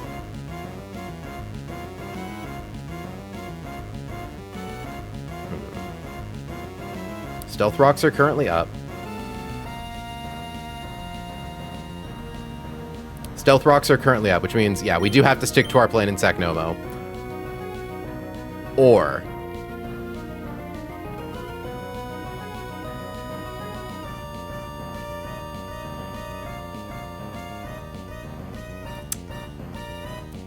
if we live Gunk Shot, we can 2-hit KO with Sucker Punch. It's either a guaranteed sack Nomo or a likely don't lose Honchkrow.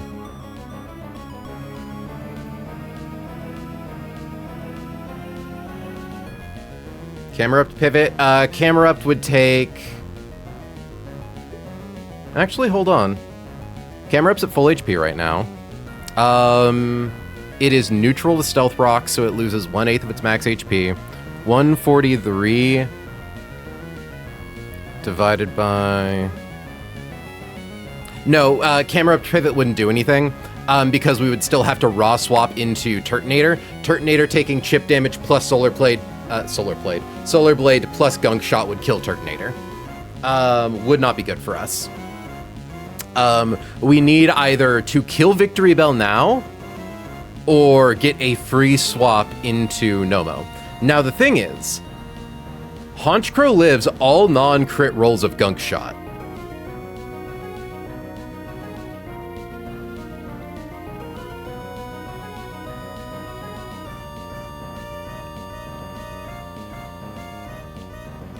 Like, we even get the 2-hit KO with Sucker Punch here. Not only that, if we do get killed, well, getting an Arcanine for free doesn't actually help that much.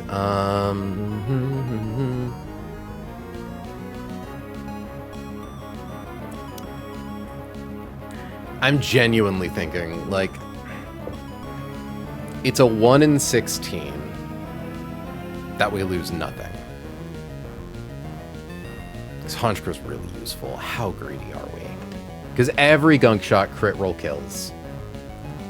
Yeah. There's also a chance it goes for Weather Ball. Hello, wife. And most Weather Ball crit rolls kill. Does Poison kill you? I think getting Gunk Shot Poison kills us, but at that point, we will have at least gotten, like, damage with Sucker Punch.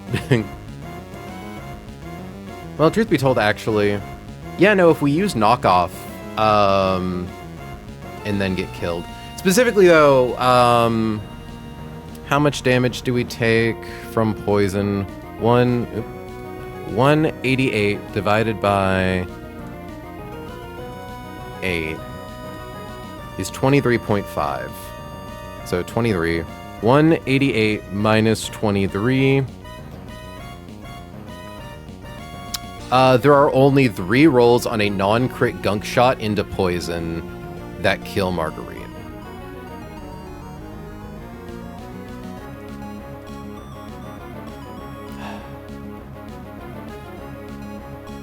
If you're taking a hit anyways, wrong, might just be... Yeah, it's true. Because if we, like, get the Gunk Shot non-crit Poison, Knockoff does do enough damage. It does 77.4. Arcanine, then I believe... Hold on, let me double check.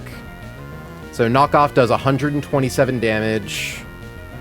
164 minus 127 is 37. The lowest roll on Extreme Speed on Arcanine is 52. So yeah, Arcanine would then get the free switch in KO with Extreme Speed. And at that point, it beats Mega Ab super easy. Yeah, I think we agreed this with Honchcrow. I'm going to go for Knockoff. No crit, baby.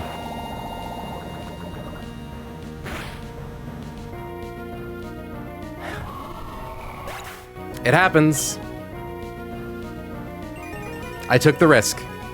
I hoped that it would miss. I hoped that it wouldn't crit. I took the risk. That's really sad. That's really, really, really sad. Okay. We're back to the old line.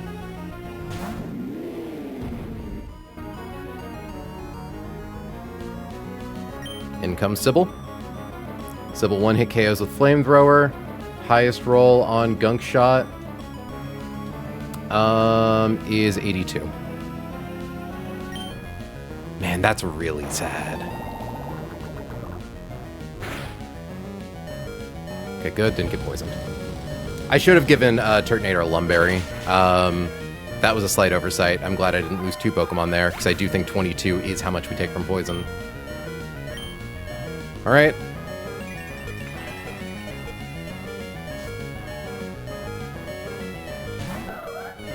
Absol never sees Fire Blast.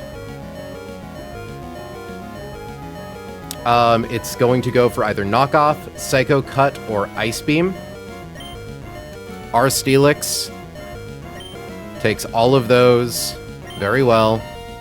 And also, Steelix isn't going to take enough from Stealth Rocks to proc its Citrus, I don't think. So, Steelix taking boosted Knockoff only loses 33% without crit. I believe Steelix always lives here.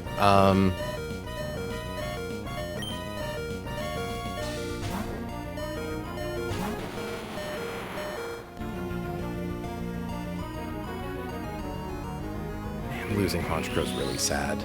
That's what greed gets you. Psycho Cut.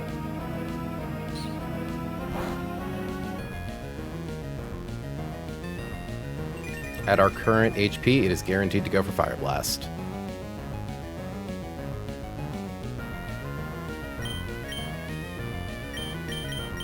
Okay. This is going to be scary. Hamilton's going to lose a quarter of its max HP. We're not out of the woods.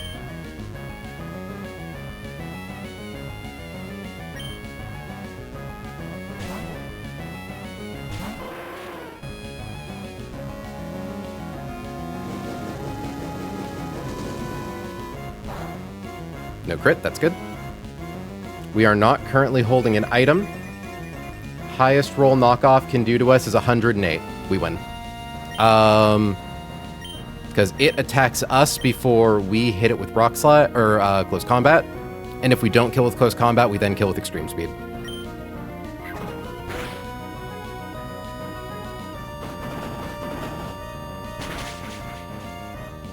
Cool. I had to lose a Pokemon and I picked wrong. That was so dumb. Even though I lost, if our leader awakens that thing. Alright.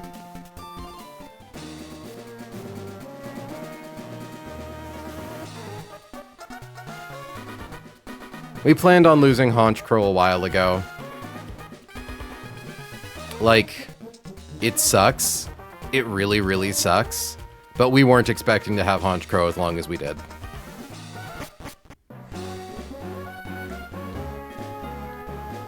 Chat, I'm sorry I played poorly.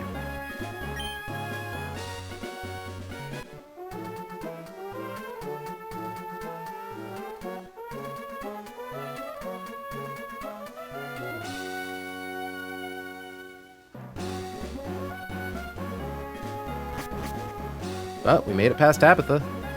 That's something.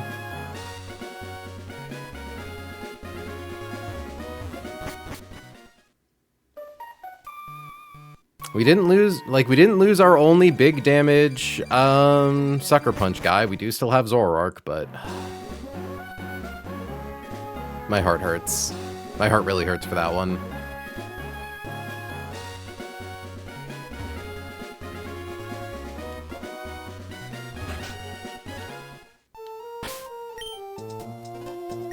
Marguerite, I would like to reclaim your kick-ass glasses.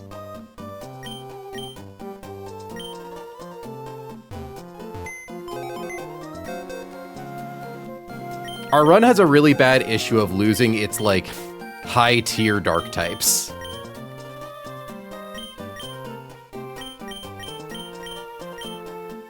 I'm so dumb. I'm so dumb. I should have sacked Goraviz!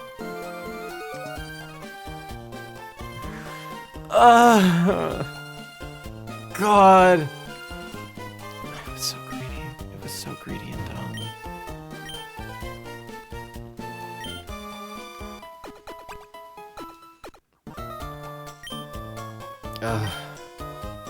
We carry on. This is how I felt after we lost Crawdon. And you know what? Hunch died, I wasn't looking. I got greedy. I'm like, fuck it. Honchcrow into Victory Bell could make this fight even more consistent since we have full HP. And I was like, there's only a one, like, if I use Honchcrow, we don't have to sack Nomo. I'm willing to take the 1 in 16 chance to keep Nomo as a future sack potential. And that was my mistake.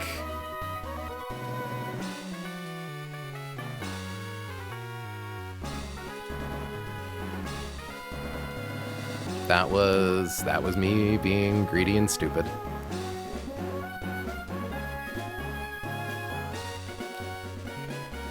Honchcrow fucking, like, fought for us.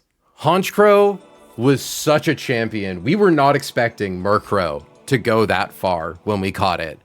And it was the reason we got past Veto.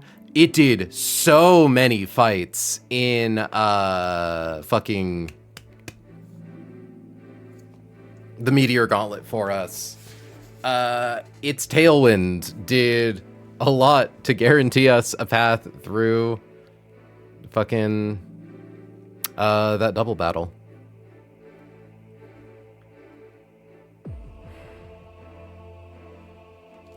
I think I was feeling too confident. I think I was still feeling a little invincible from how many, like, lucky breaks we've had. That I figured, do I really need to play around a very unlucky situation? And it's like, my luck couldn't hold out forever. And that's my fault.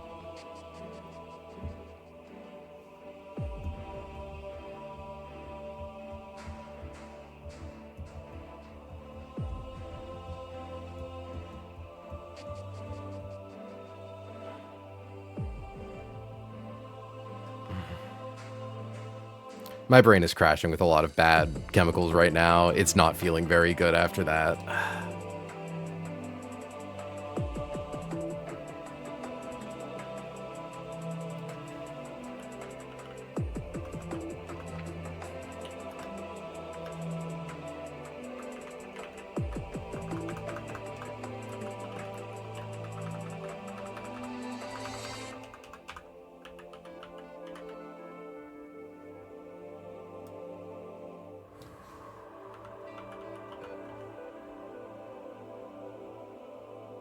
So avoidable.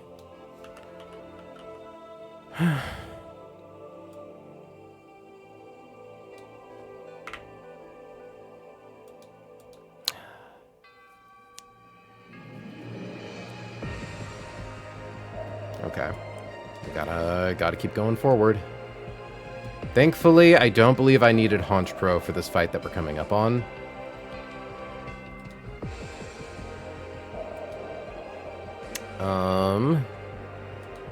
Which is Magma Leader Maxi.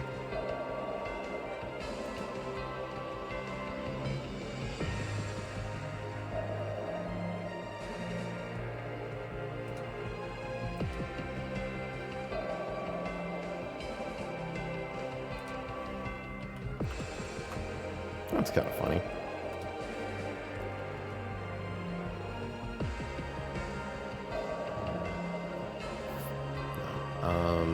Okay. Maxi has 6 Pokemon. He has a Crustle with Sturdy and a red card, and Stealth Rocks and Spikes. I mentioned that there was a Pokemon that Hannah and I spent 3 hours last night trying to figure out a plan to get past.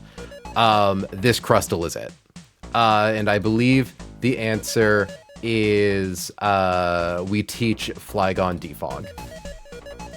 It's immune to Earthquake. It only takes 41% from Stone Edge. If we give it Soft Sand, Stomping Tantrum does minimum 42 damage. We are no longer in the sun. Gyarados has Intimidate. It is faster than it. It does a lot of damage with Waterfall. Has a chance to flinch. And then whatever we get sent into, we then swap into Flygon. So, first things first, I'm thinking on Flygon, I want to get rid of Dragon Claw. Why is my game not there? Why is my game not there? I have the thing open. Hello? Runandbun, game capture. There we go. I'm fucked up right now, chat. We gotta press on. We gotta press on.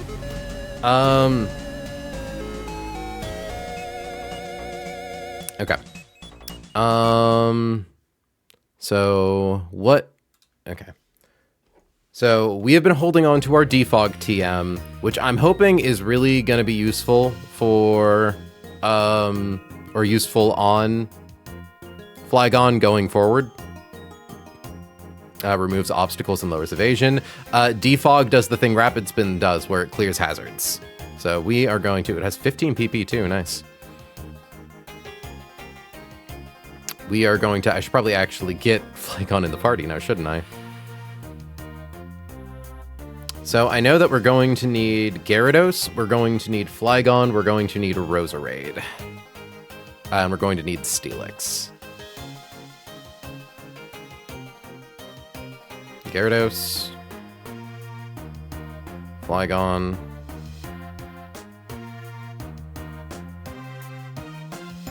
Roserade. Steelix. We managed to keep Steelix Citrus Berry. This is funny.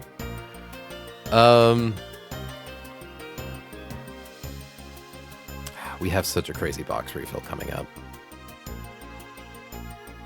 Like, I have to think about the Peachel run. I have to think about how, like, thoroughly fucked he got during the first half of this split. Losing fucking Crocodile, losing Corviknight.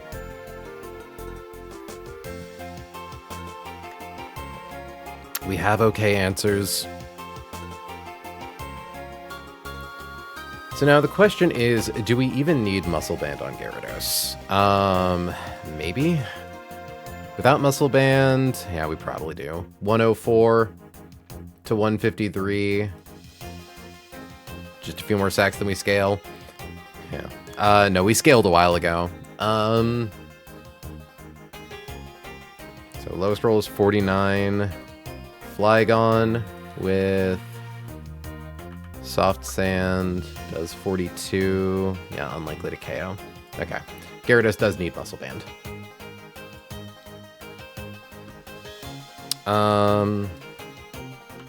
Equip Gear with Muscle Band.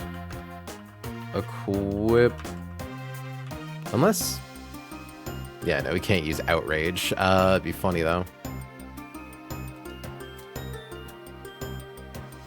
Because I do believe Gyarados is our thing that does the most damage to Crustle and is faster than it.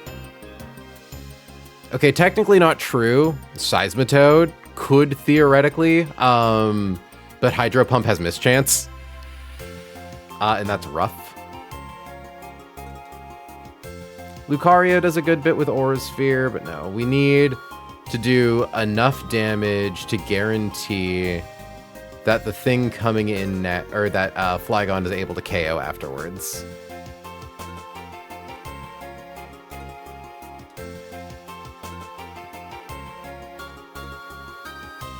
And we want to make sure that the thing we're using doesn't get O-code because we don't want to bait Stone Edge on accident.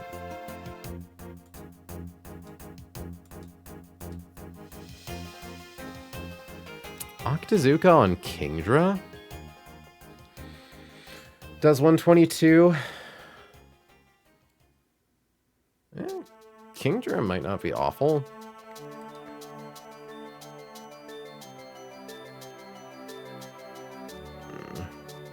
No, the problem is I need the roll compression of Gyarados being able to do this and then being our best answer to Mega Camerupt.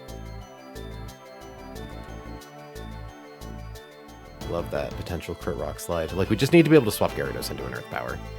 Okay.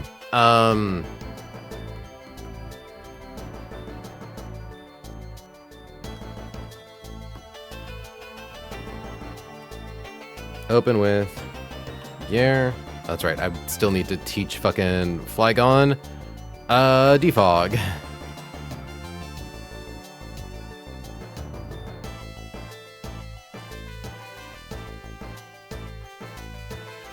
So we need Bad Tantrum for the damage. I want to keep Bulldoze because I like the speed control of it.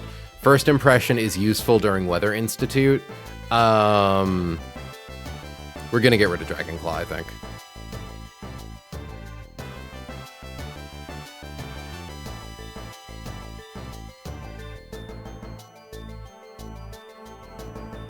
Okay.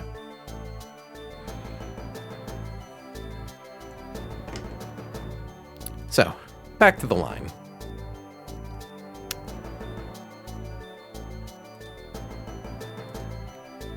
Okay, they open with Crustle. Crustle has Sturdy and a red card. We're hitting it with Waterfall. There's a chance that Waterfall, like, flinches Crustle. Also, thanks to Intimidate, Crustle doesn't see a slow kill with Stone Edge, so we don't need to worry about it potentially clicking. Like, there is a chance that it clicks Stone Edge turn 1, but the odds are exceedingly low. Like, less than 1%. So we hit it with Waterfall, and also there's a chance that Waterfall can flinch it. Waterfall procs. We get swapped into a random Pokemon the turn that it sets up Stealth Rocks or Spikes.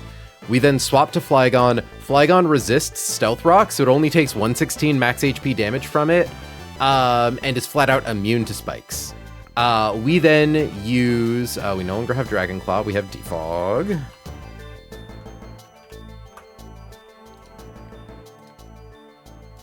We then defog away the hazards. We keep using defog until there is a turn where Crustle does not use a hazard, like after us.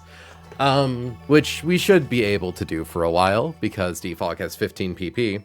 Basically, after turn 1, there's about a 1 in 3 chance that Crustle goes for an attack over a hazard. So we should be able to just kind of spam defog for a while until the opportunity presents itself. Soft sand. Okay. Open with Gyarados. Use Waterfall. And if Flygon is the thing that gets swapped in turn 1, even better. Because there is just a 1 in 5 chance that it gets raw swapped to Flygon. If Flag is not out, swap to Flag.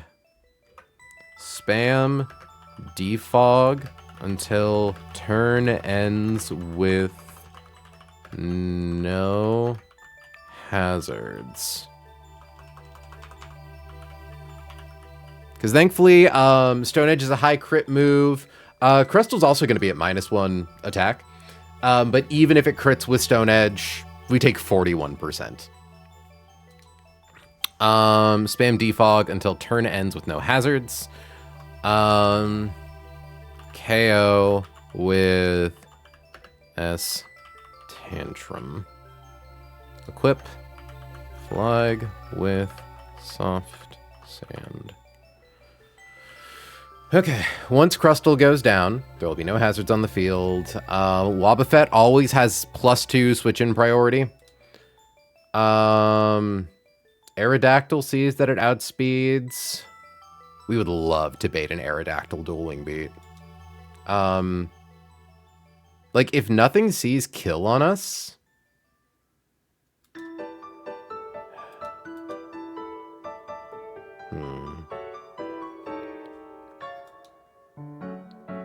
There are pretty high odds that Komo will see kill on us with Dragon Tail.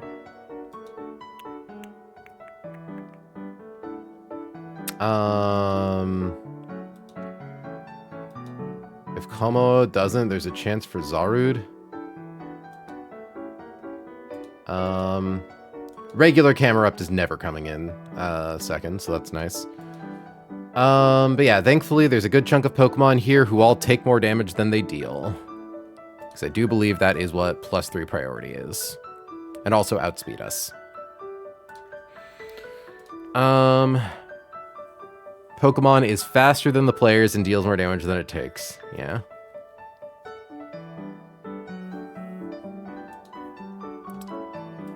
So it's likely to be Aerodactyl, but it could also be Komo. And if, like... Because, like, let's assume we get hit by... Stealth Rock's chip is 1/16. So we take 9 damage. And then let's say we get hit by crit Stone Edge, does 66. So that's 84. At that point, yeah. Dragon Tail Komo would come in. Now let's assume we don't get crit. If we don't get crit, it'll be at -1 attack. Which means, like, okay, so 150 minus 30, so we're at 120. At which point, Dragon Tail doesn't see kill. Because this is high roll non-crit Stone Edge, right? Yeah, 30 damage. It could be Zarud. Okay. Kind of awkward. I think the most likely thing to come in is Aerodactyl. Well,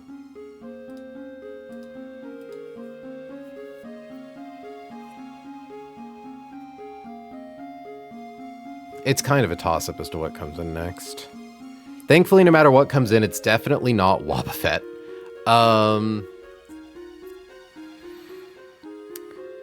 Because, like, Aerodactyl gets answered really easy by Steelix. Like, the best situation here would be Aerodactyl coming in, because it goes for dual wing beat. And our Aerodactyl answer is good old Steelix here. Because Steelix, like, Raw Dog just does 100% damage with Gyro Ball. Because Aerodactyl is so fast. Thankfully, I don't think Flygon ever takes enough damage to risk Pursuit on Arrow. Okay. So yeah, Steelix comes in and beats it. And the situation where it baits in Komo-o, it baits Dragon Tail. Which does actually mean... if it baits Dragon Tail... Gramble with a Pecha Berry can guaranteed fight Como. Because if it swaps it on Dragon Tail, it takes no damage. It always lives, crit poison jab, always one hit KOs with Play Rough. And like Intimidate drops its attack, so even, and like because we slow one hit KO it, it's never gonna go for Iron Defense.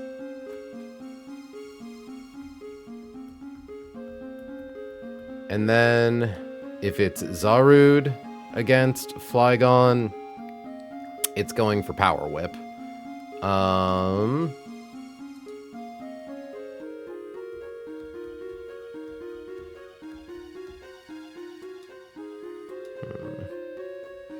Talonflame does pretty good into this thing.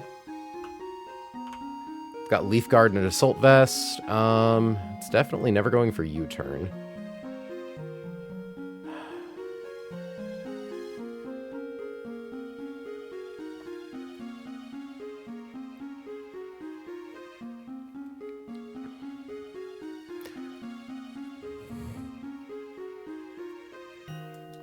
We could also, in theory, pre-damage Flygon. Like...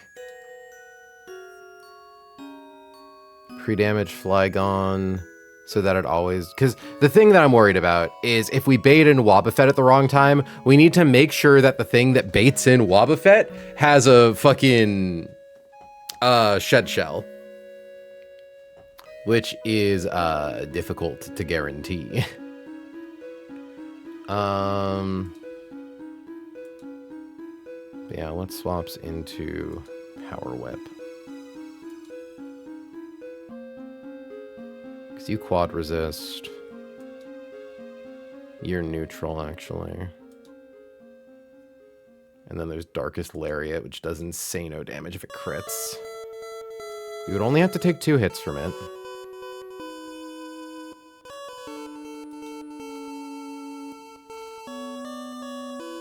Talonflame definitely then baits in Aerodactyl. And thankfully it doesn't matter what Aerodactyl goes for, as long as it's not Pursuit. And in theory, I think we can control for Pursuit. Can we? Because hold on, if our HP is low enough, Pursuit, it like always is the move it uses, right? I don't like this.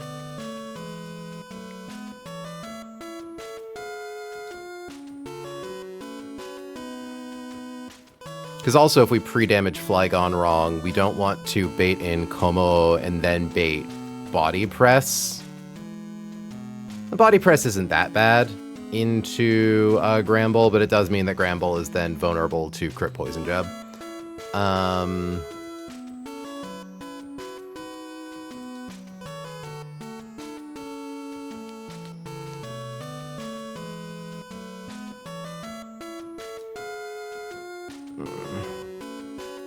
Yeah, you're still streaming, had to go run errands? Yeah, we lost Haunch Crow, but we did beat Tabitha.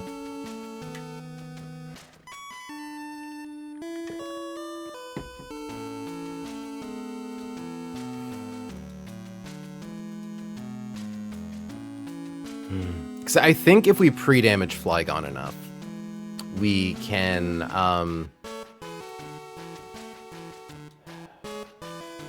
we can guarantee bait in Como. Because, like, lowest possible damage Stone Edge. Yeah, Pyo, the worst part is it was the result of my own greed. I figured, oh, if we live a crit here, we don't have to sack any Pokemon, and then we got crit. C'est la vie.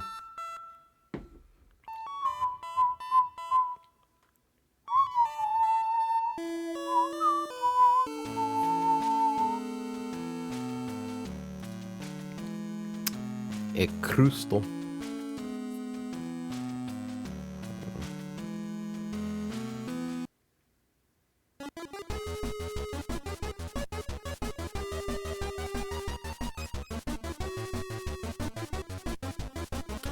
Because that's the other thing. We need to bait in Flygon so that it, or we need to bait in Como, but so that our HP is low enough that it always goes for Dragon Tail instead of Iron Defense. So if it goes for Iron Defense turn 1, then Granbull's in trouble.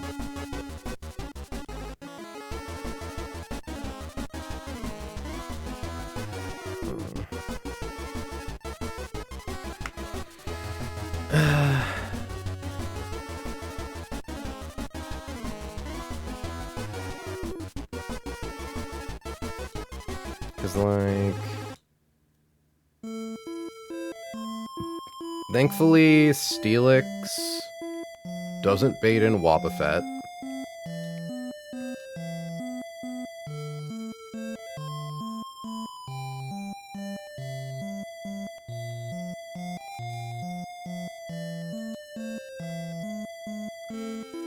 Oh, that's kind of funny.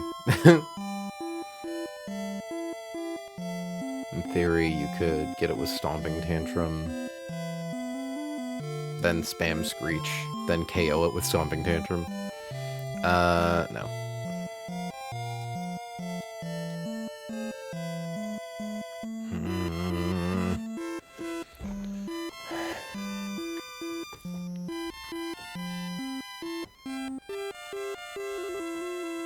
You get beat by Flygon. We do need Roserade for Wobbuffet. Costco was crazy today. They brought out the Christmas presents and everyone was going crazy for them. Aw. I need to go to Costco. It's been a long time. Hold on. Toxic. Yeah, Toxic has 10 PP. That's good. Looking at Roserade here. Because Roserade always beats Wobbuffet. You just use Toxic and then you keep using Toxic, and I don't think Wobbuffet can kill you. Like, Destiny Bond, I think, only works if Wobbuffet dies after you hit it. Yeah, if an opposing Pokemon's attack knocks the user out, that Pokemon faints as well, unless the attack was Doom Desire or Future Sight. Huh. Fails if the user used the move successfully as its last move, disregards moves, uses the Dancer ability. Huh. I don't know you can't, that, like, there's a forced cooldown turn for Destiny Bond.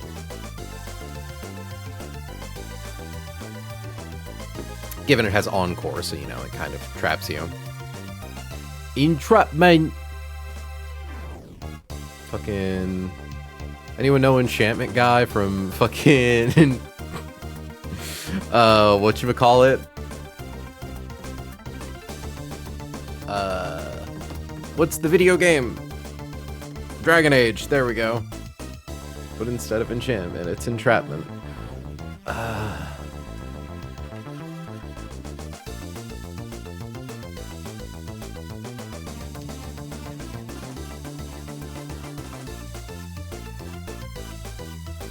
Because, like, in all likelihood,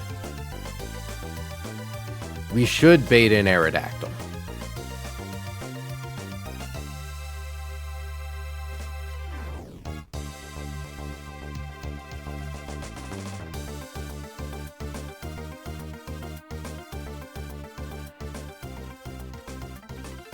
God, what do we even have that kills Zarud?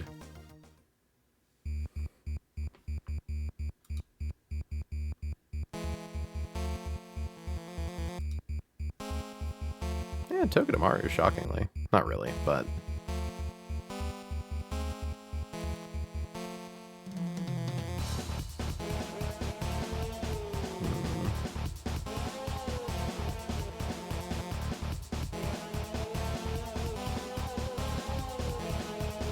Thankfully, Talonflame always shows kill to Camerupt.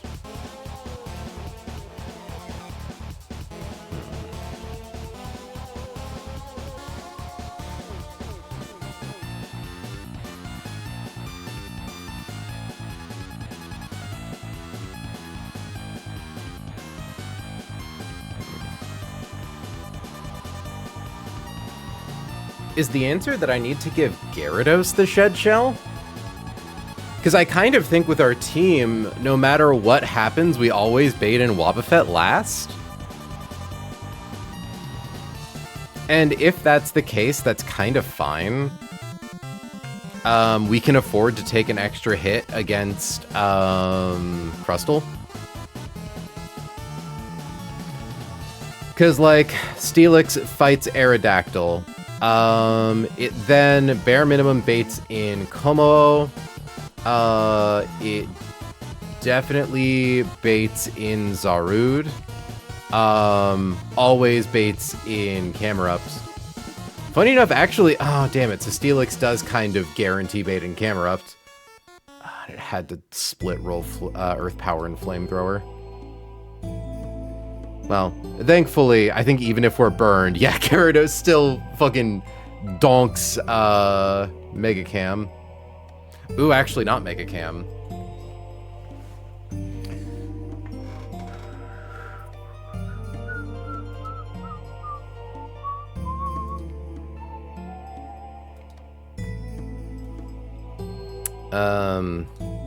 That's frustrating though. Steelix always shows a kill to Camerupt. Which means, and like both Camerupt and Mega Camerupt are faster than it.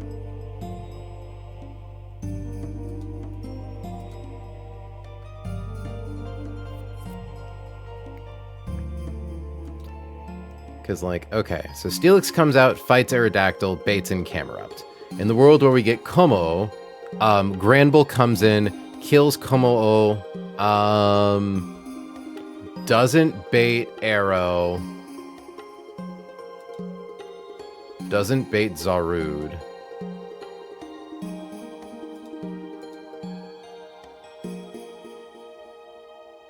Does... hold on.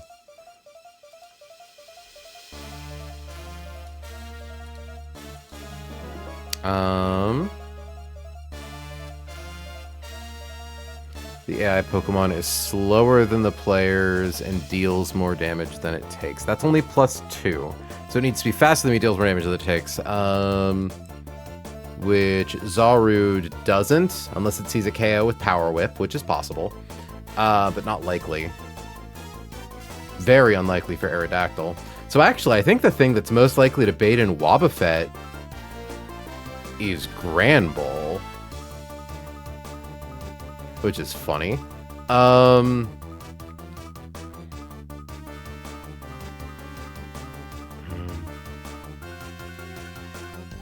is this our team?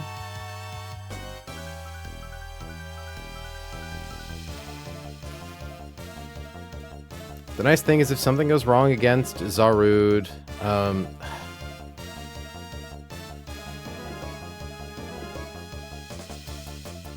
Power Whip, 51 damage into 154 is 153.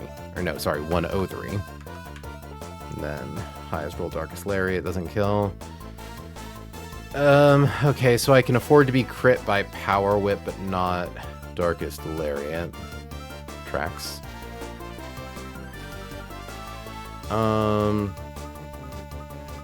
Music is so intense for mathing, it really is.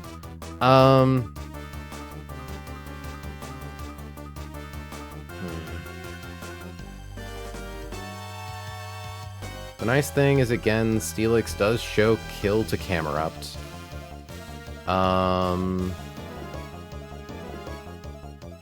Which means we have a mostly safe swap to Gyarados. Because, like, the thing that's the most likely to come in is Aerodactyl.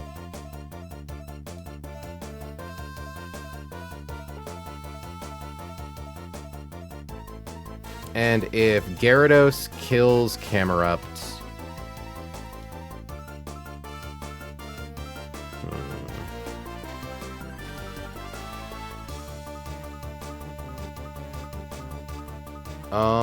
Okay, Gyarados baits in Zarude.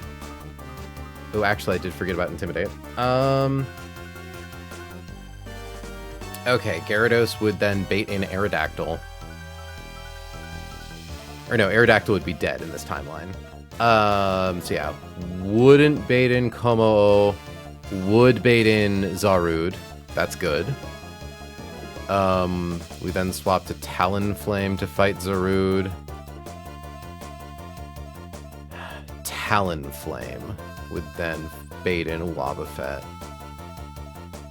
And we kind of can't afford to fight Zarude with Talonflame. Also, if I'm correct, Darkest Lair, it ignores stat changes, right? Ignores target stat changes, including evasiveness.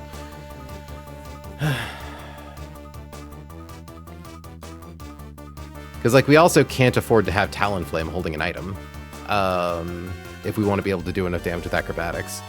Unless we had something else to fight this thing, but we kind of don't. Arcanine, maybe? No, it takes too much damage from Power Whip and Low Kick.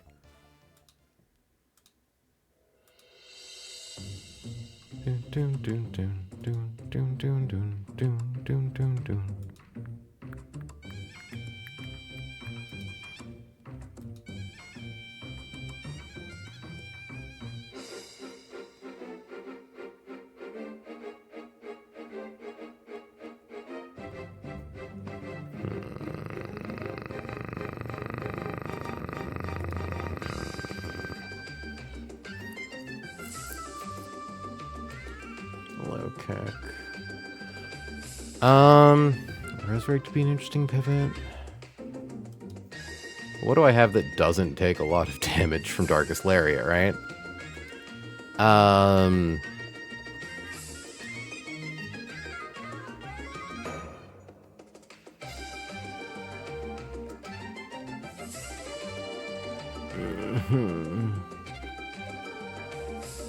I hate Team Magma. I hate Team Magma.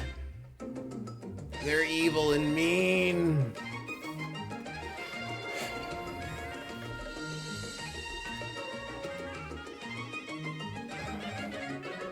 So I'm thinking this is probably our team.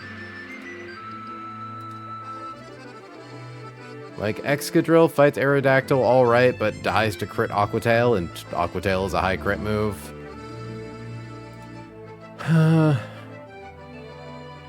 Electros actually does more damage than you'd think, but again, Stone Edge is high crit move.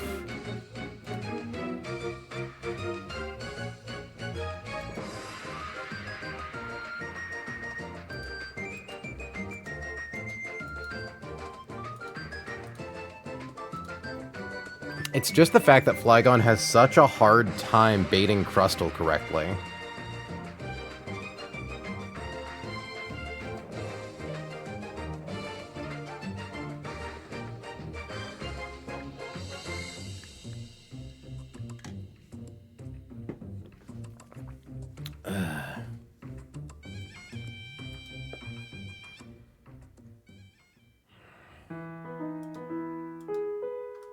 Has the music been looping? Like, I feel like it has. Yeah, it definitely has. I don't understand why sometimes it gets all fucky like that. Hold on, let me close that.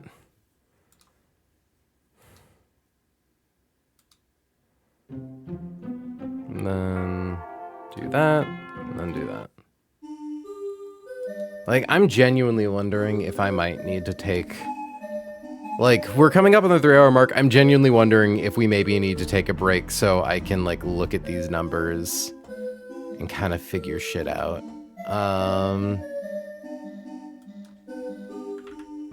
What happens if we max out Flygon's defense? Critical hit Stone Edge does 37%. Actually do take a lot less from Power Whip. And Dragon Tail. It ups the odds of us baiting Dual Wing Beat pretty considerably. Because, like, if we just knew what Flygon baited in, we could do this. Well, that's my problem. Is I don't. And it's such a pain in the dick hole.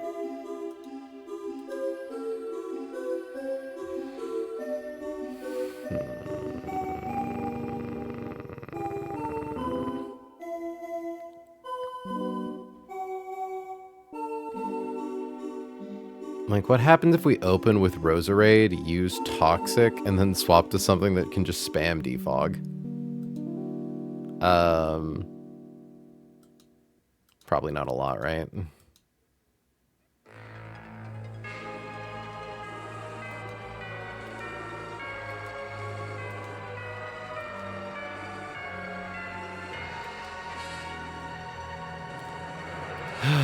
Because Torterra fights so many of these fucks really, really well. Oh, I'm just realizing Iron Defense Body Press is a nightmare. Oh my god, I really hate to say that I think we need to call it, but I genuinely think we need to call it. I don't think I'm going to be able to figure this out today. I need the mental health of, like, a day to recover and, like, recenter. I think Newt's streaming now, so that's good. Hold on. Back to Twitch. Indeed. Boy is streaming. So we're gonna rate Newt. Newt. Cool. Thank you all so much for hanging out. I know this hasn't exactly been the most action-packed stream. But fuck, we made it through one of the 2 really difficult bosses. Losing Honchkrow is sad. I was really stupid. I should have sacrificed differently. But, you can only have so many regrets in life. Thank you all so much for joining me. I have been April. She has been May. You have all been incredible. Next stream Wednesday night. Until then, friends, have a good one. I'm sending out the raid. Catch y'all in the next one. And